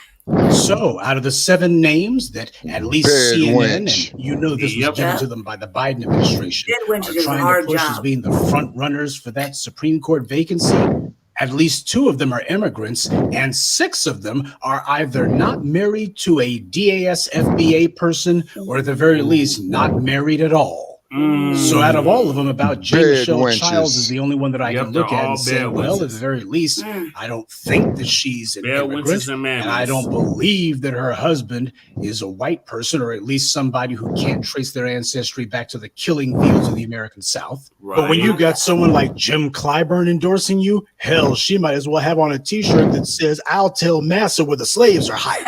J. Michelle Childs is the kind of person who our ancestors should have left on the plantation. Right. But for the rest of them, that's what you got. You got this collage of immigrants, and you got these intersectionalists and swirlers. This is what's going on. This is who the white media is telling you is going to be representing black people on the Supreme Court. How is this any different than Clarence Thomas? It's a distinction without a difference. Distinction without a difference. This gallery of rogues is who Biden's going to make a Supreme Court pick from. These women who have no common ground with the black grassroots. But that's not going to stop the Roly-Poly Martins and the Joy Reids and the Zerlinas and the Tiffany Cross-Eyes and the Rot and the Griot and the rest of the white media's black bootlicks from celebrating this and breathlessly telling all of us that this is the most momentous thing ever, and black people don't need to ever demand anything from Biden. He doesn't have to do anything for us because he gave one black flunky a federal job. You know, it's not hard to game this one out. If and when Biden and the Democrats decide to give Kamala Harris the boot, the bootlicks are going to be pretending to speculate on what black woman will be chosen to replace her. But in the end, when some white male gets the job, they're going to point to Biden's black woman on the Supreme Court, and they'll tell everybody that's a fair trade. Well, okay, sure, Kamala Harris, she got given her pink slip, but they put a black woman on the Supreme Court. I can hear Roly-Poly talking about it now. Y'all, young folks, y'all just bunch of dumbass fools. Y'all don't see that Supreme Court justice on the bench for life. I mean, even Kamala, if Kamala had become president, all she could do is be there for about 8 years. So which y'all got to be realistic about it. Y'all got to play the real game. Y'all got to see how the game really works. Which would you rather have? Somebody on the Supreme Court for life, or just somebody in the White House for 8 years? So for those people who are wondering how this could impact Kamala Harris's political fortunes and future, just understand the bootlicks are going to be putting the silver lining on this particular cloud, no matter which way it goes. Right. Me personally, I could give less than a rip which character from this menagerie of mendacity is put on the federal bench. This is not going to do anything for us. And I don't devote enough time and interest to trying to lay the odds on which one they're going to get chosen, because all of these clowns, they're all cut from the exact same cloth. But that said, just speaking for myself as Professor Black Truth, if I had to lay odds on which one of them I think the smart money's on, given what I've found on them in the last 48 hours, I would say the only viable contenders are Brown, Kruger, and Childs, though not necessarily in that order. Democrat ideologues will want someone on the younger side to be on the bench because they've seen the strategy that the Republicans have been using. Now, were we talking about the Republicans, then Leandra Kruger would get the nomination hands down because she's 45 years old, and the GOP is currently showing everyone their strategy is to front load the Supreme Court with as many young ideologues as they can. That way, they'll be able to force policy on the public for the next 35 to 40 years. Kruger is young. Yes, sir. And that's a plus. But her rulings show that she's way right of center. Not sure how Democrats in Congress are going to like that. However, Biden seems to want nominees who he thinks the Republicans won't object to. And I think the GOP would be just fine with a judge whose rulings show that she doesn't want white supremacists to be punished. And we got to go light on those neo-Nazis. Oh, and we need to make sure the police can do whatever they want. Right. I can see Biden and even the white media claim that she's some sort of middle-of-the-road centrist. Black people recognize her for exactly what she is. Kruger is on my short list, but I don't necessarily put her at the top. If I was told that I have to make a call right now, right this very moment, on who I think would get the nomination, I would say Ketanji Brown seems to be the strongest contender, at least on paper, if past Democratic Party nomination patterns hold. She's 51 years old, so she's not seen as lacking the life experience that a Leandra Kruger might be perceived as lacking. She's already been on the federal bench for over 8 years, so they know how she's going to rule, and she previously issued a ruling that slapped Trump upside the head. So in this era of using laws and nominations to take digs at the other political party, I think there's some Democrats who would see putting her on the Supreme Court as sending the Republicans the kind of gotcha message that they would like to send. Yeah. Though Biden, who seems to need to check with Republicans before doing anything, he might decide that she wasn't nice enough to the orange man, or he'll say, well, it's hard to say how Sinema and Manchin might go, and it's hard to say, you just don't know. And then there's J. Michelle Childs. She's another Obama-era holdover, been on the bench for over 9 years. She's 55, which makes her closer to 60 than 50. And when it comes to the Supreme Court, that matters. Because if Ruth Bader Ginsburg had lived just 4 more months, Trump and the Republicans would never have been able to ramrod through the nomination of Amy Barrett just 1 month later. Looking back on it, that's how a lot of white liberals look at things. They're looking and going, if only Ruth Bader Ginsburg had dropped out during the Obama years when she should have, instead of deciding she was going to stick around, because this was the best and most important job she was ever going to have in her worthless existence. So don't take it for granted that the age of the person getting on the bench doesn't matter. It does matter, down to the month. Jim Clyburn is pushing Jay Childs heavy, and while Clyburn has no real power, it will be an interesting demonstration of just how much Biden thinks he needs this clown if he decides to make Childs the nominee. So that is one to keep your eye on. Wilhelmina writes about the only other one who I would think would seriously be in contention, though she is 58 years old. And I think that if the Democrats have learned anything from the Republicans front-loading the Supreme Court, it's that age does matter. But that basically would be Professor Truth's 3 bottom picks. I ain't going to call them top anything, with a possible fourth. This is all speculation, and for us it doesn't matter because we didn't choose any of them. There's nobody on this list who we know, anyone who we have any sort of track record has been standing up for Black people or doing anything to impede the march of white supremacy. Right. We didn't put these people in front of Biden. Nope. White leftists and bootlicking trash like Jim Clyburn did. As the bootlicks see it, they've transcended Blackness. They have their university or government job and their white spouse, so they're all islands unto themselves. What happens to Black people has nothing to do with them. They are Negro peons. So no matter which of these nominees wins, Black people lose. White media is trying to get Black folks happy that Biden's going to make a Supreme Court nomination soon. It's going to be a Black woman, because Black people have proven themselves to be like an old hound dog, faithful to the end, no matter how many beatings Massa lays on you, faithful for absolutely no reason. This entire discussion, to the extent that it is one, because I don't think it is, it's irrelevant to us because we didn't recommend any of these people. Now, with the GOP, it's typically the right-wing organization, the Federalist Society. They're the ones who the Republican Party uses to vet whatever extreme right-winger they want to put on the bench. It's usually the Federalist Society who presents the short list to the Republicans about, this is the politically reliable ideologue that you can put on the Supreme Court. As Black people, we don't have any organization of our own who recommends judicial nominees who will act in our interest. And even if we did, the Democrats have made it clear they don't listen to us. Their purpose is to get us to sit on our hands and do nothing while white supremacy attacks us, and the Democrats pretend like they're going to do something about it. Every time we step to them and told them what it is they have to do for us, they say no. Only time that things have changed or gone our way is when we put pressure on the society itself. So when I hear Biden saying that the Supreme Court's going to have a Black woman on the bench, he's not doing that for us. Juneteenth. That's a holiday for federal workers like the U.S. Congress and the president. A Black woman as a Supreme Court justice, that would kill two birds with one stone for Biden. First, it would be a way to have a loyal functionary who's going to do Biden and the white left's bidding. And secondly, the Dems can then go to Black women and say, look, you Black women, what we did for you. We know a lot of you Black sorority types have been talking about this. Ski-wee! So we're going to throw you a bone, and now you black women have to vote for us. This is meant to see how much of a crumb they have to throw to black female voters before they begin to come back to the political treadmill. Let me tell you something.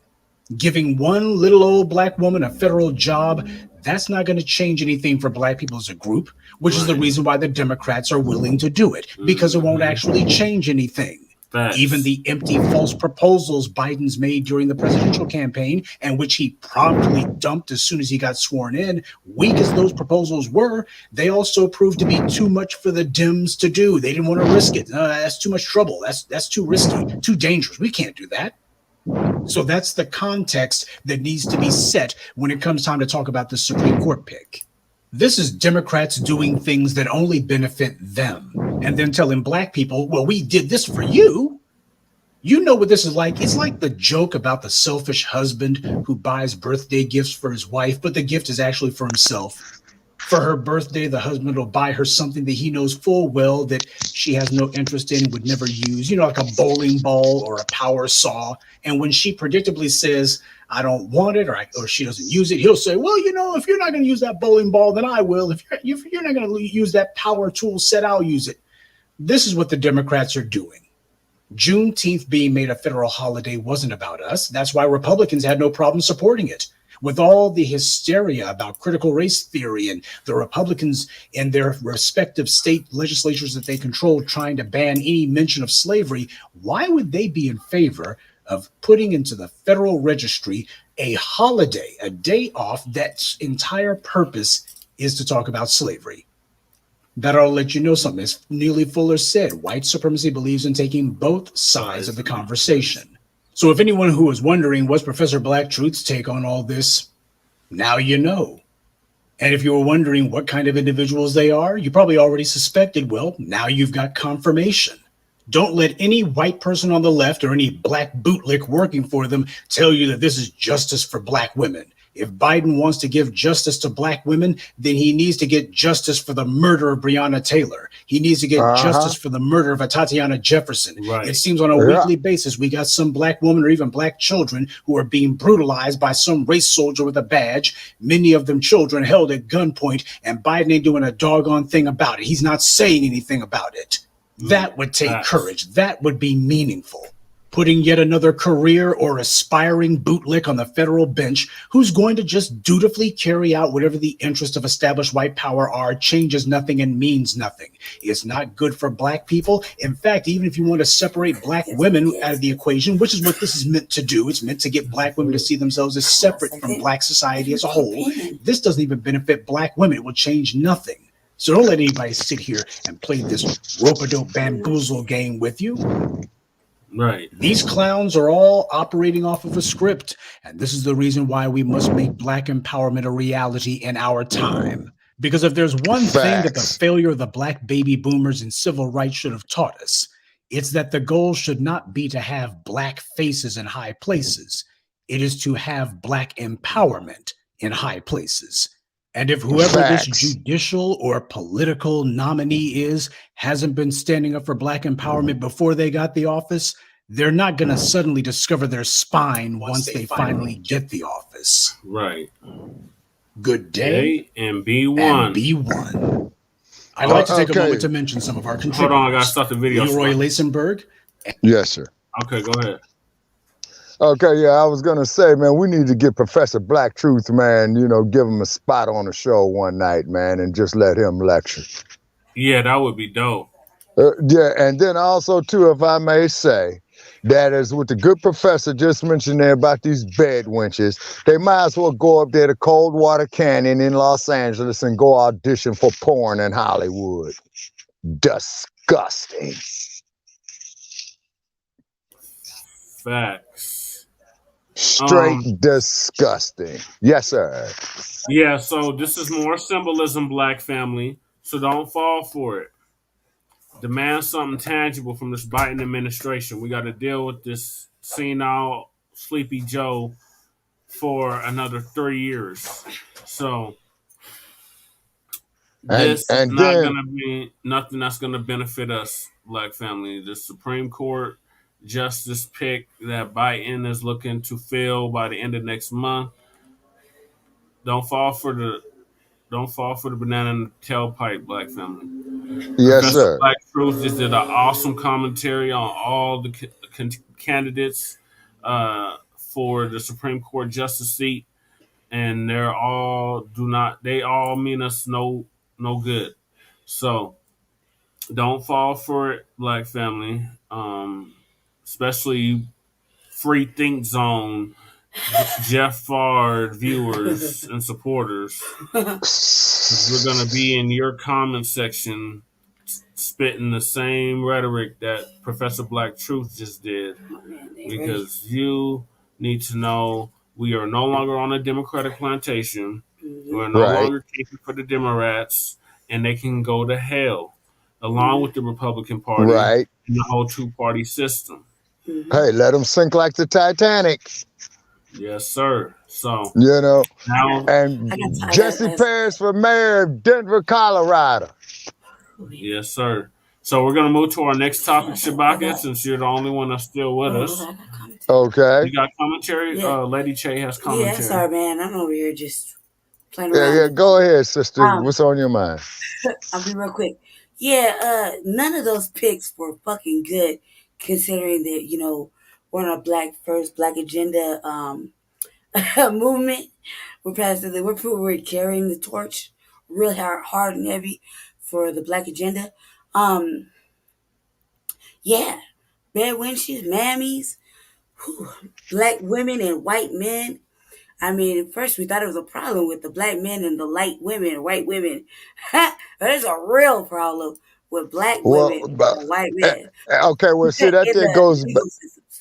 Okay. Oh yeah, most definitely. And now, as the good doctor was dropping right there, Professor Black Truth. Okay, we all know the concept of the bed wench. Okay, and then when these assholes will talk about, well, and you guys come up there about critical race theory, you're racist.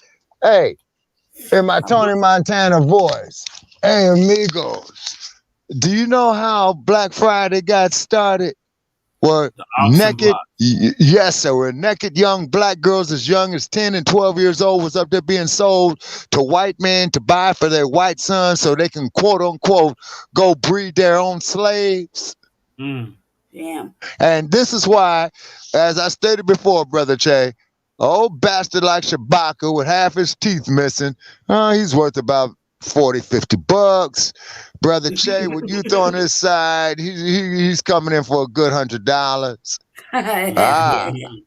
But this young black girl, $2,500. Why? Because she is a breeder. And this is why on some of the intro tapes by the one and only Mr. Oscar Brown Jr. that we do play that song he made in 1960 called Bid Him In, is because the lyrics is dealing just with that.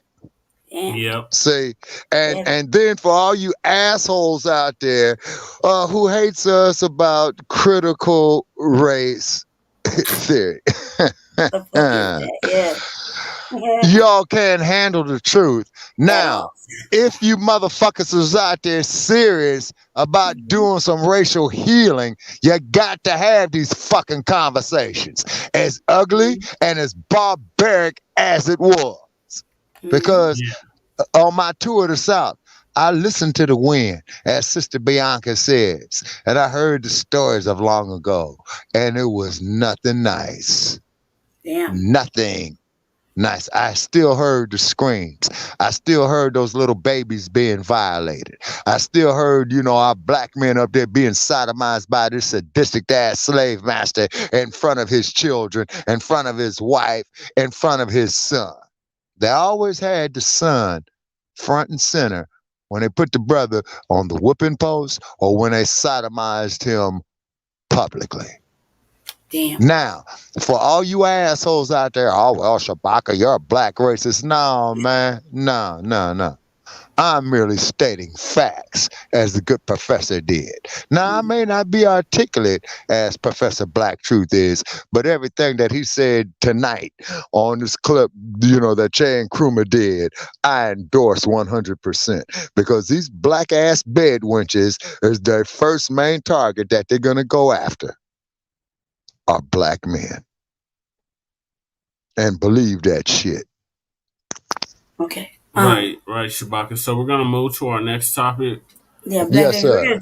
We're gonna turn our camera off for a minute, but we're right here, so we're gonna move on to the next camera.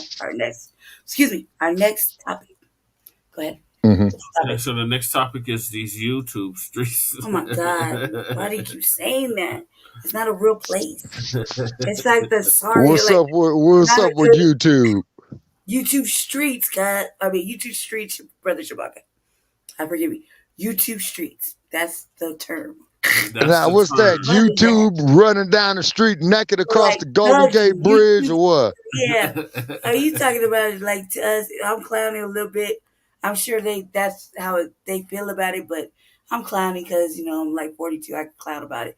But I'm like, because that's not a real street. Like you go, all right, I live right here. You walk out into the alley. You could be out there at night and it'd be like, bang, bang, bang. That's the street. Okay. You go to the streets like in LA or wherever, and like bow, bow, bow. Those are the streets. This is YouTube. Oh, okay. You talking about where they're out there busting caps and got it like the Wild Wild West. Yeah, well, Marshall, the town ain't big enough for the both of us. Oh yeah. Right. Yeah, from Denver to California. Oh yeah, it's the Wild Wild West, Right. Yeah, right. Tupac was right about that. I have to give him that. But also but what it is though too, black family, if I might add. Hold on. Yes, sir. I gotta keep telling you what the YouTube streets are. So yes, sir. About a month ago. Wait, hold on 1 second. 1 second before we do it. I gotta say brother Chan real quick. Hold on 1 second.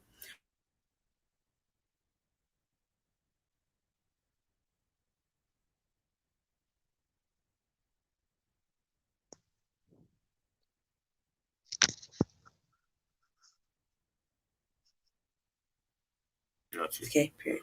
All right, so about a month ago, me and Bay or Lady Che came across these YouTube content creators who literally have these debate leagues, and they basically roast the hell out of other YouTube content creators. We're going to discuss this further in more detail on the Revolutionary Agenda, so make sure y'all stay tuned for that because we're going on right after this show. Yes, sir. But basically what it boils down to is there's these cats on YouTube that claim that they're B1. Everybody knows that follows this channel and Shabaka's Black Experience Enhanced that we're black first. Mm-hmm. We're black Indeed. man first, black woman first, black children first, black family first. Mm-hmm. And yes, sir. Don't let the shade deflect the message. Go ahead. This movement is being throttled or distorted into something that's not, with this divestment shit, which is basically what we just seen on display with the judges. Mm-hmm. So, yeah, black family, this is a war. We're at war, and we have enemies within that are working on the side of the collaborators and the white supremacists to, in essence, create genocide. So these certain YouTube creators we're going to discuss further on the RBA, and make sure y'all stay tuned for that. Take me in. Lady Che has something to add. Go ahead. Before we get into that, well, like I said, we're taking that to the Revolutionary Agenda, only for the fact that this platform is strictly Frontline Black News, and we have a sort of routine consistency that we practice here at the Frontline Black News, just like on Brother Shabaka's Black Experience Enhanced. We have a routine there that is special for that broadcast. On the RVA, same thing, except a little bit more opener because of the way I am particularly. And so, just know that if you tapped in, divestment individuals, we'll tackle you over there at the RVA. Right here is a different platform. If you tap in, we won't even address you here due to the fact that this man has a feature that we just don't want to taint this platform with nonsense.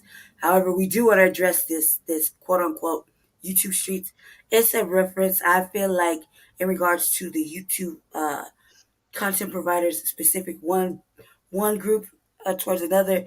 And it's almost like verbal shots fired towards each other, and it could get really hot and heavy and heated.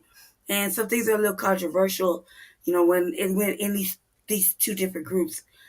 One could be politics. They throw in religion, and it's always about how it affects Black people as a whole. And then you can see the divisions, which I actually appreciate, for the simple fact that some people we don't want to acknowledge that we can't unify. But within us, during these little conflicts, we can see why we can't unify no matter what, and or why some are president side takers and some are forget the fact that their skin and the melanin and everything that's fucking important to them don't matter as long as it's white and right. They're with it. You know what I mean? And so we here who really, really, really push Black first, Black empowerment, the Black agenda, tangibles, reparations, everything that is in alignment with the new Black media. Don't know who they are. I've covered this a couple times. Look it up. Okay, that's all I can say. Jason Black, Black Authority, Professor Black Truth, Tariq Nasheed. Top 3, there's more, but there's top 3 are absolute, And if you're not with that or on code, meaning the Neely Fuller Jr. codified textbook, books, right? 3, there's there. If you're not with that, then it's not the same thing that we're discussing. You can feel any kind of way, it's whatever.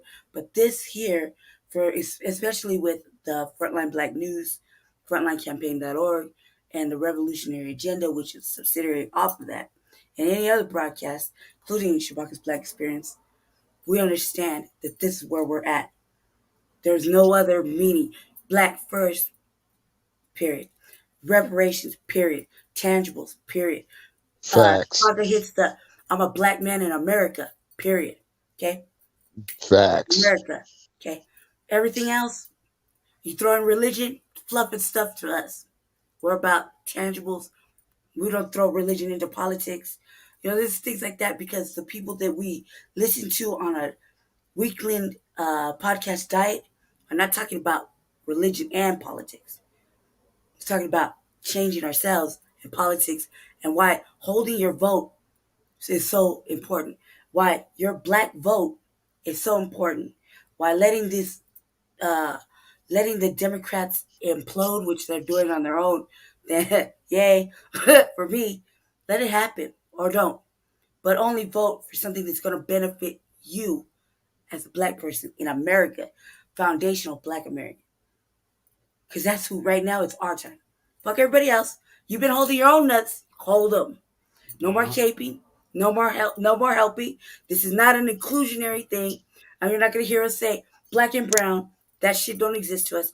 Right now it's Black first, Black only, Black right now. Till tangibles and reparations are met.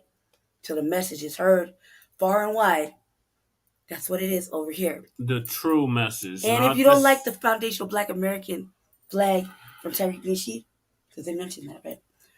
Fuck you. We don't give a fuck. You don't know. You're obviously not on code. Okay? You're obviously not on code. Yeah, pretty much.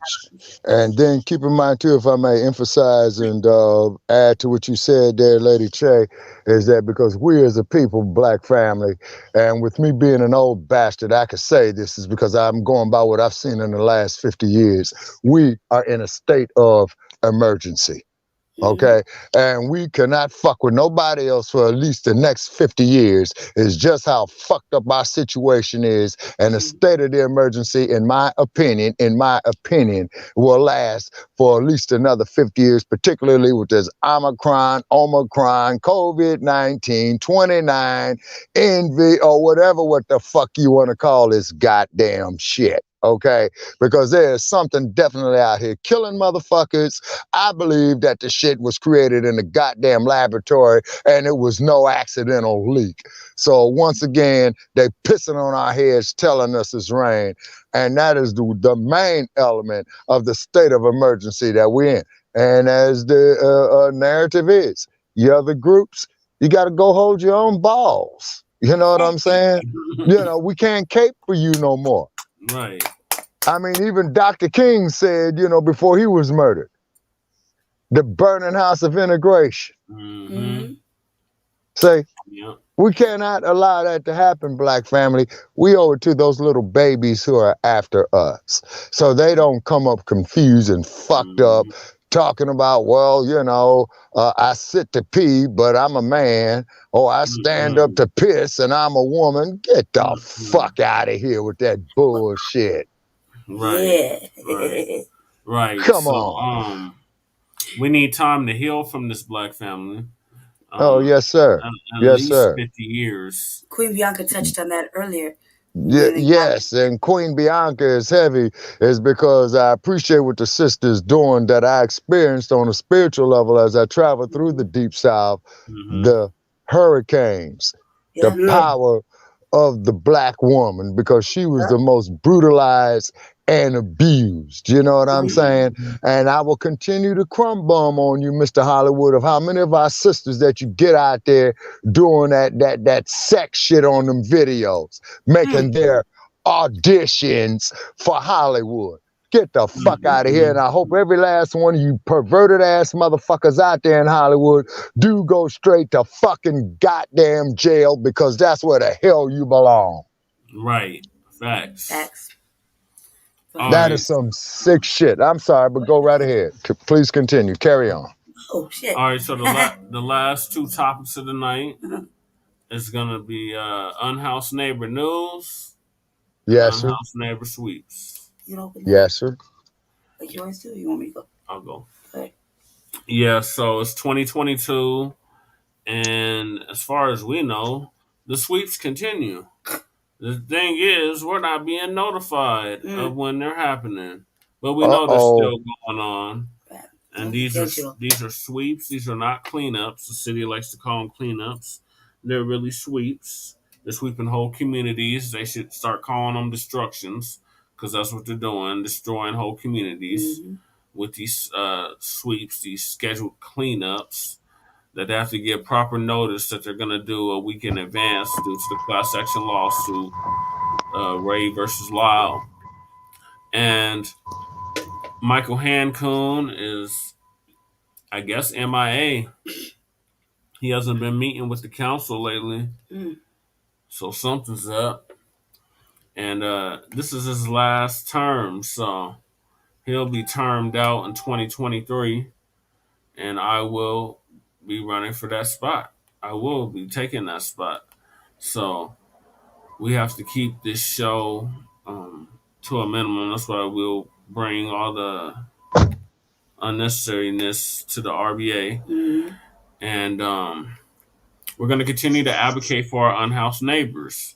The city is spending more money now all of a sudden on unhoused neighbors, on motel rooms and safe outdoor camps, and they just approved more money for the Colorado Coalition for the Homeless, which I stay at, one of their properties, Fusion Studios, and that place is literally falling apart.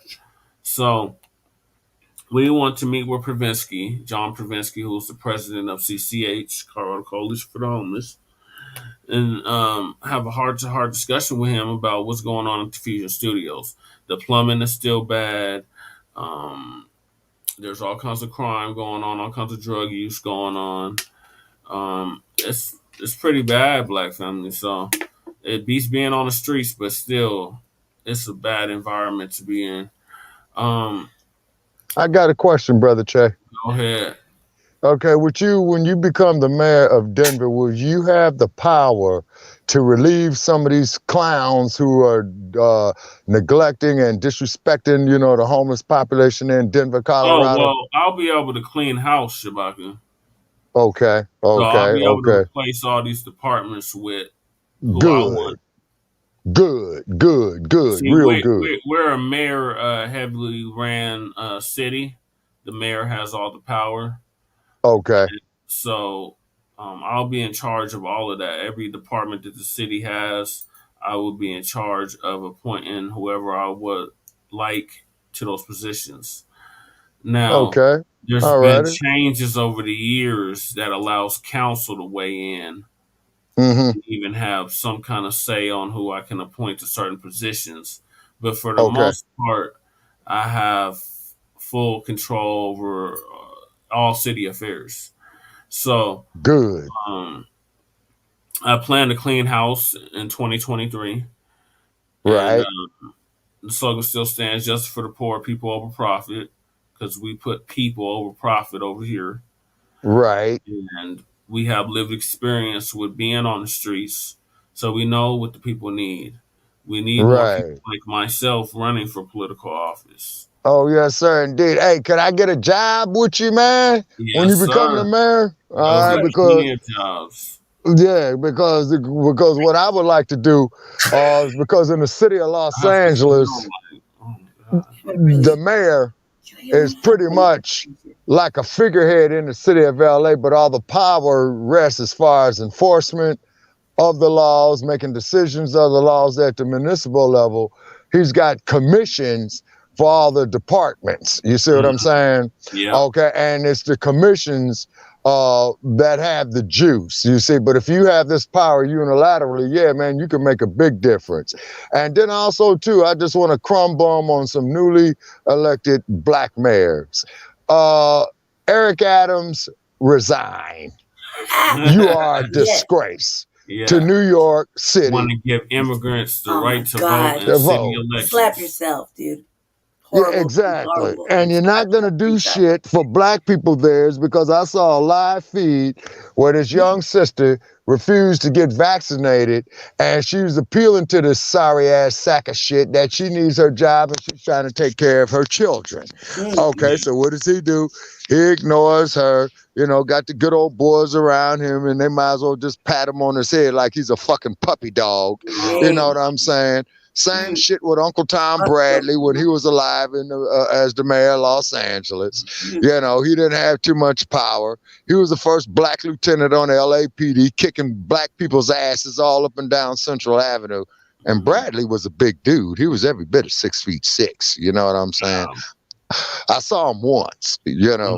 So therefore, we definitely need more black mayors like Brother Che, who will go out there and deal with the people first, seeing the basic severe needs of homelessness. That is a basic severe need, okay? Because I'm one step away from it my damn self. You see what I'm saying?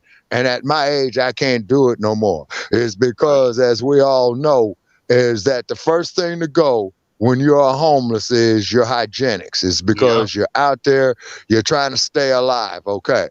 So your hygienics is going down. Then what's going on is that when your hygienics going down, now it's going to start affecting your personality. You're going to become very, very insensitive. You're going to start becoming predatory. And then, God forbid, then here comes the dope man. You know what I'm saying? You're going to be his biggest runner. You're going to be as big as hoe. You're going to be as big as consumer because you're trying to cope with that shit. And no person over the age of 35 should be homeless. Sorry for those 34 and youngers, because you all got something on your side that a 35-year-old person is losing, you know, on a sliding scale, and it is called youth. So quite naturally, of course, when the 50-year-olds hit up there, the 60-year-old hit up there, and then oh God, I saw a homeless sister in Oakland a few years ago sitting at an all-night cafe that is no longer staying open all night due to the COVID. The sister was urinating on herself. The sister, quite naturally, of course, was having mental issues. And then what happens, black family, particularly with our people who are elderly out there homeless, they die. Yes, sir. And that is a tragedy within itself. So therefore, we need more men like Che and Krumah, definitely, bring it to light what these no good bastards with these homeless sweeps are doing. And keep in mind, you politicians, you got to remember, the homeless pay taxes too. You see what I'm saying? Yep. So therefore, taxation. They are taxpayers. Yes, sir. Yes, sir. And then keep in mind, taxation without representation is tyranny. Yep. And that's what you. And this is what Dr. Newton did in Oakland, because he just read the U.S. Constitution and the Declaration of Independence. Yeah. That's why he emphasized the Second Amendment. You see what I mean? That's why they did the survival programs, to feed those babies when they go to school, so therefore they could learn. This is why they had the ambulance services, to make sure that our elderly get to their medical appointments. And this is why at the time that they were doing sickle cell anemia research at that time in history. So bring all that there up here today. You got the Omicron, Neurocron, Techcron, Ctron, Transformacron, or whichever line of shit that you motherfuckers is doing. You say, I see the damn police is out here riding by the damn race soldiers. Shit. Well, hell, I ain't doing nothing illegal. You know what I'm saying? Okay. All right. And then California being... Hold on a second. I gotta go forward. Sure. Yeah, with this, as far as like them not telling us, or I have this is my theory.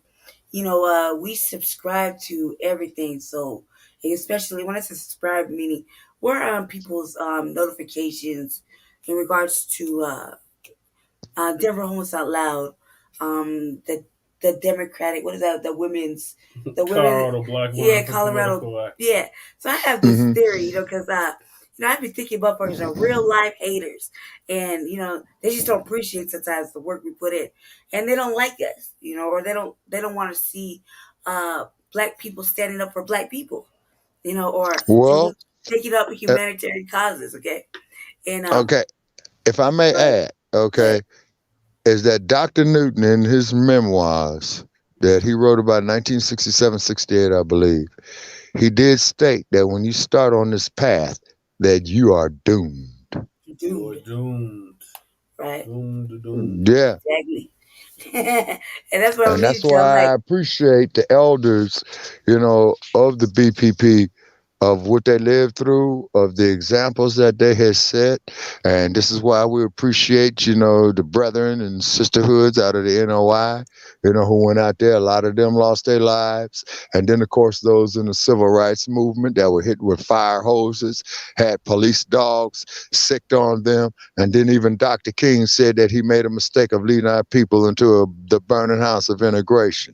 Now, for all you assholes out there who says, well, we don't need to talk about critical race theory. All that there was in the past. Let me tell you, ignorant motherfuckers, something. Those who forget the past are doomed to repeat it. That is a fact. Yeah. So please carry on. Sorry. Yeah. No, you're right. So get to the news, babe. What's happening? Loads. Let me get to it real quick. Sorry about that. I had more to say, but yeah, brother Che. Once get to the next, we gotta move to the next program. So I'm gonna get this real quick. City Council, I believe that everybody took us off the mailing because they hating. That's okay. We're still on their helmet, all in their face.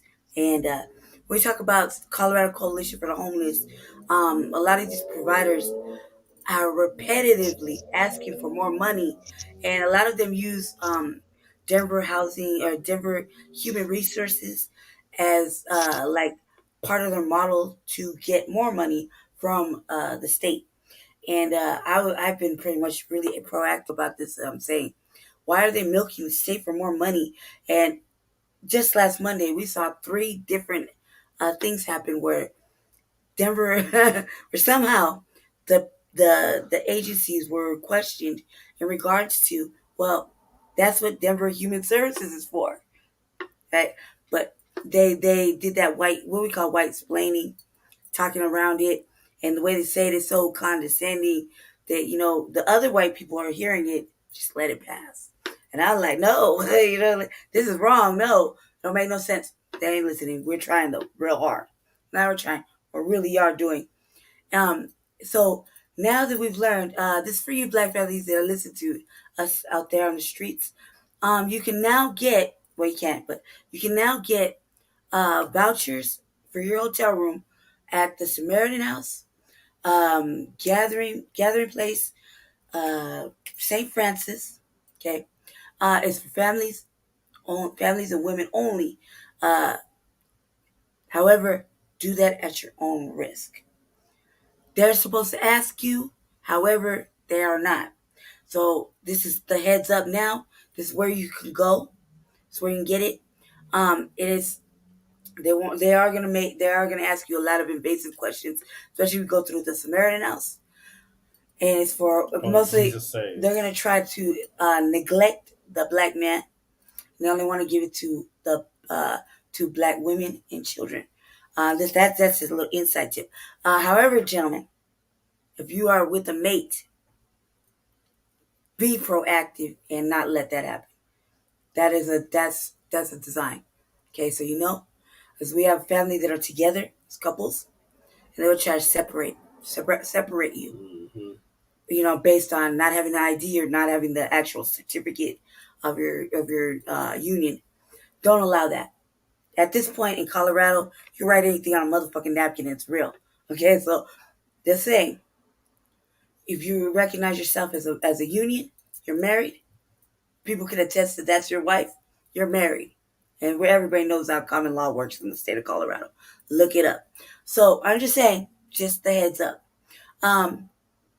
Please, also, if you have a mate out there, they're sick or they're not well or they need help, mentally or otherwise, man, please advocate for them, because right now, black women, and this goes to black men as well, black women are being taken advantage of in the mental health and what is it, substance abuse? How do they refer to it? Mental health and addiction. Mental health and addiction processes, and that's fucked up, because the mental health services are getting paid like $200 plus the $50 on your Medicaid.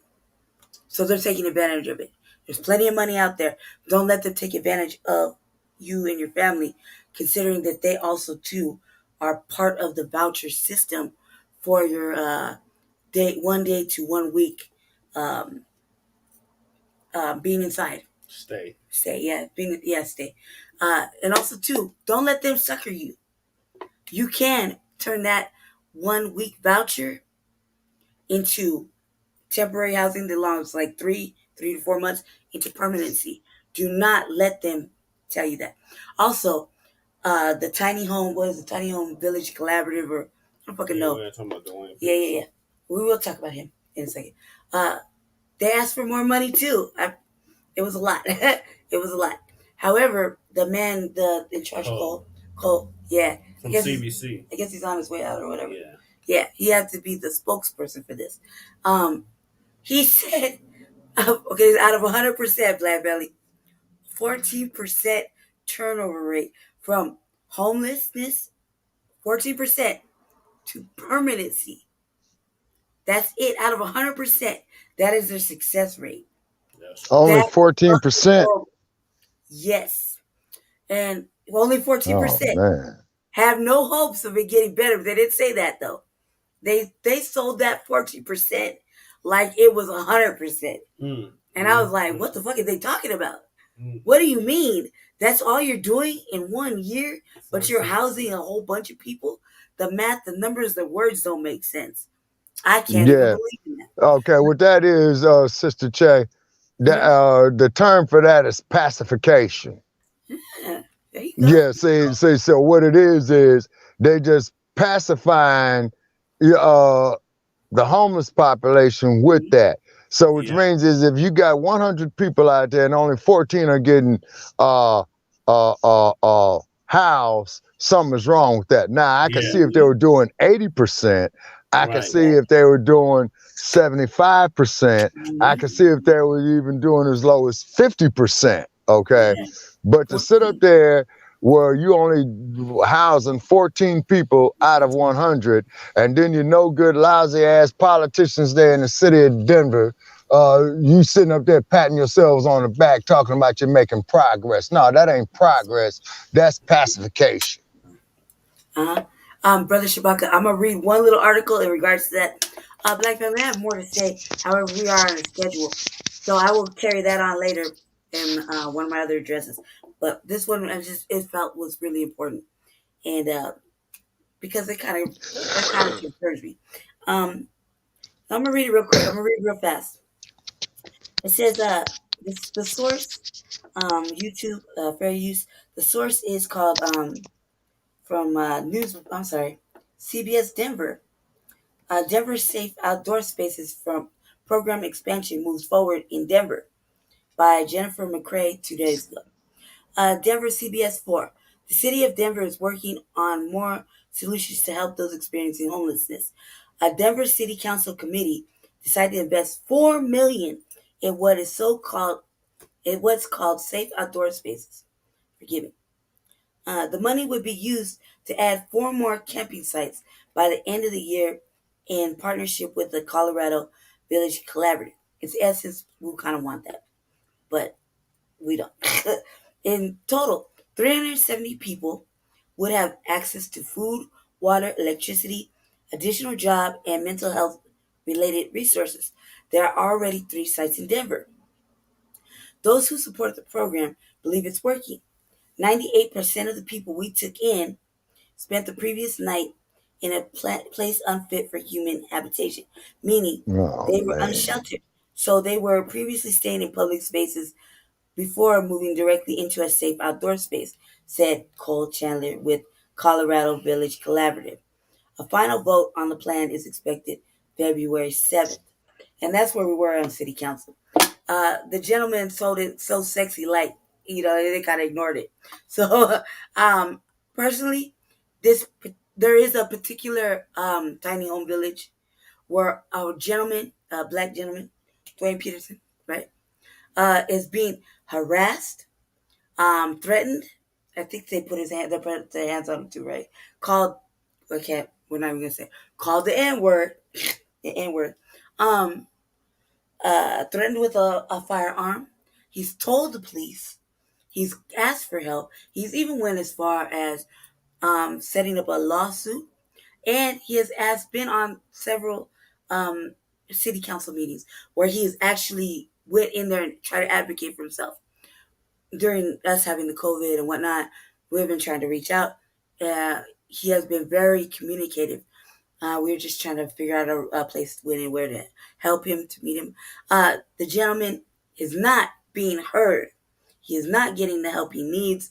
The police are just ignoring the stuff that's going on there.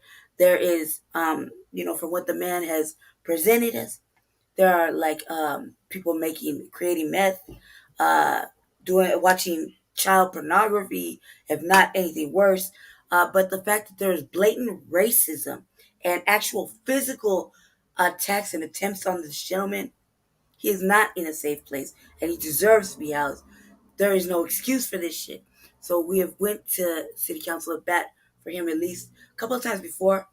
And we've also been attacking, this specific service housing, like the Colorado Coalition, the Fusion. I myself just last week was like, anybody who's on about the Colorado Coalition for the Homeless, I was like, Kathy Alderman and 10 people underneath there need to be fired. And don't worry, City Council, you too. Y'all getting it.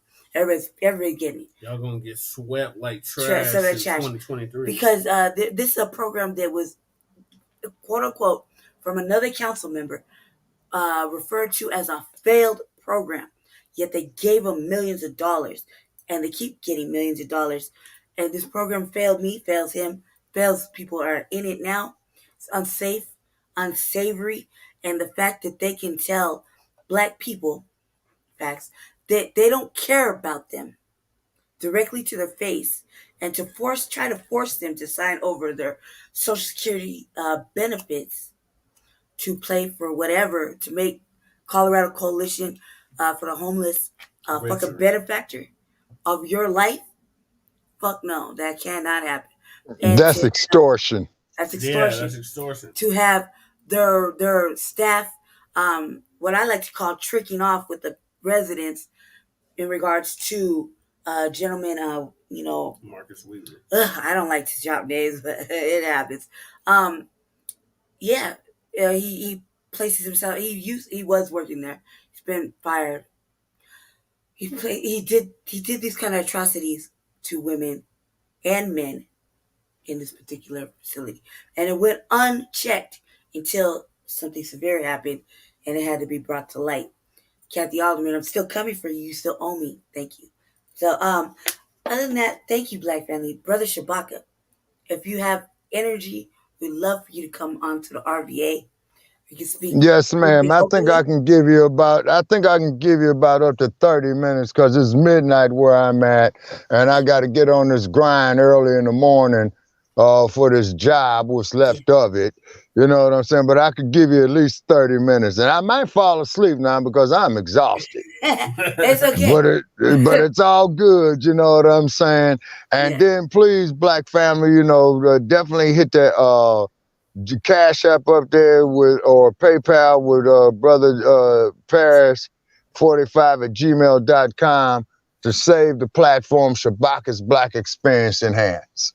Yes. Okay. And then also too, out there to the general public, get in touch with Lady Che, or you get in touch with Brother Paris, or get in touch with myself. You can follow me on Twitter at Shabaka capital EXP, and you're welcome to come on our platform. Our guidelines are relatively simple. It's Black first. We deal with the Black experience from the beginning of time to 10 minutes ago. Right. Yep. Yeah, and that's what we do there. And we're all part of the Frontline Black News, and we're all part of the revolutionary agenda. Definitely check out the like page on Facebook, Shabaka's Black Experience Enhanced. Leave us your comments, questions, and concerns. All of our haters, feel free to leave your insults and ignorant ass comments and what have you, because we appreciate your feedback too. And when you do that, that just simply means that we are getting somewhere. They still haven't called in. Oh my God, there's no security. Yeah. And once again, the number to call, and write this down, and we're gonna say it again and again, is 516-418-4996. And we really 59. 59. Yeah, yes, sir. 5996. Yeah. Area code. What's our phone number again? 516. Yes, sir. 516-418-5996. Okay. And we generally added to the queue.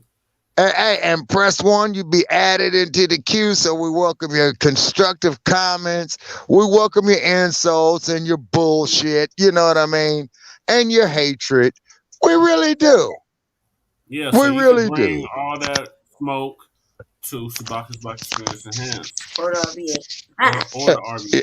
Real quick. In regards to Brother Shabaka's Black Experience Enhanced, also we are going to be hitting it hard and heavy on Blog Talk. Also, with regards to that, the last three episodes of Shabaka's Black Experience Enhanced have been so heated, so sensational. You should need to check them out, Black Family. Yeah. So go ahead and go to the Blog Talk. It's Shabaka's Black Experience Enhanced, right? Yeah. We'll yes, ma'am. Go in there and just check out the last 3 episodes. Last week was women that were in prison. Yes. Their dialogue. The week before, man, we had Brother Aziz in there dropping gems. Yeah. And the week before Yes, sir. So get in Yes, sir. or you're losing out. Vital information. All right, yes, ma'am. Yeah, so I'm gonna close out the show, y'all. Thank y'all for tuning in to episode 47 of the Frontline Black News. We'll be back next week with a brand new episode. In the meantime, make sure you check out Shabaka's Black Experience Enhanced. Make sure you jump right on over to the Revolutionary Agenda, which will be starting here shortly enough. Okay. And, I'll send you a link. Yeah. Check us out on frontlinecampaign.org. And peace and black empowerment to all the crews. We're out. Thank you. All right. You can join. If not, tap in later. Yes, ma'am. Okay, I'm on. Shoot me the link, and I'm going to join in on it. Okay.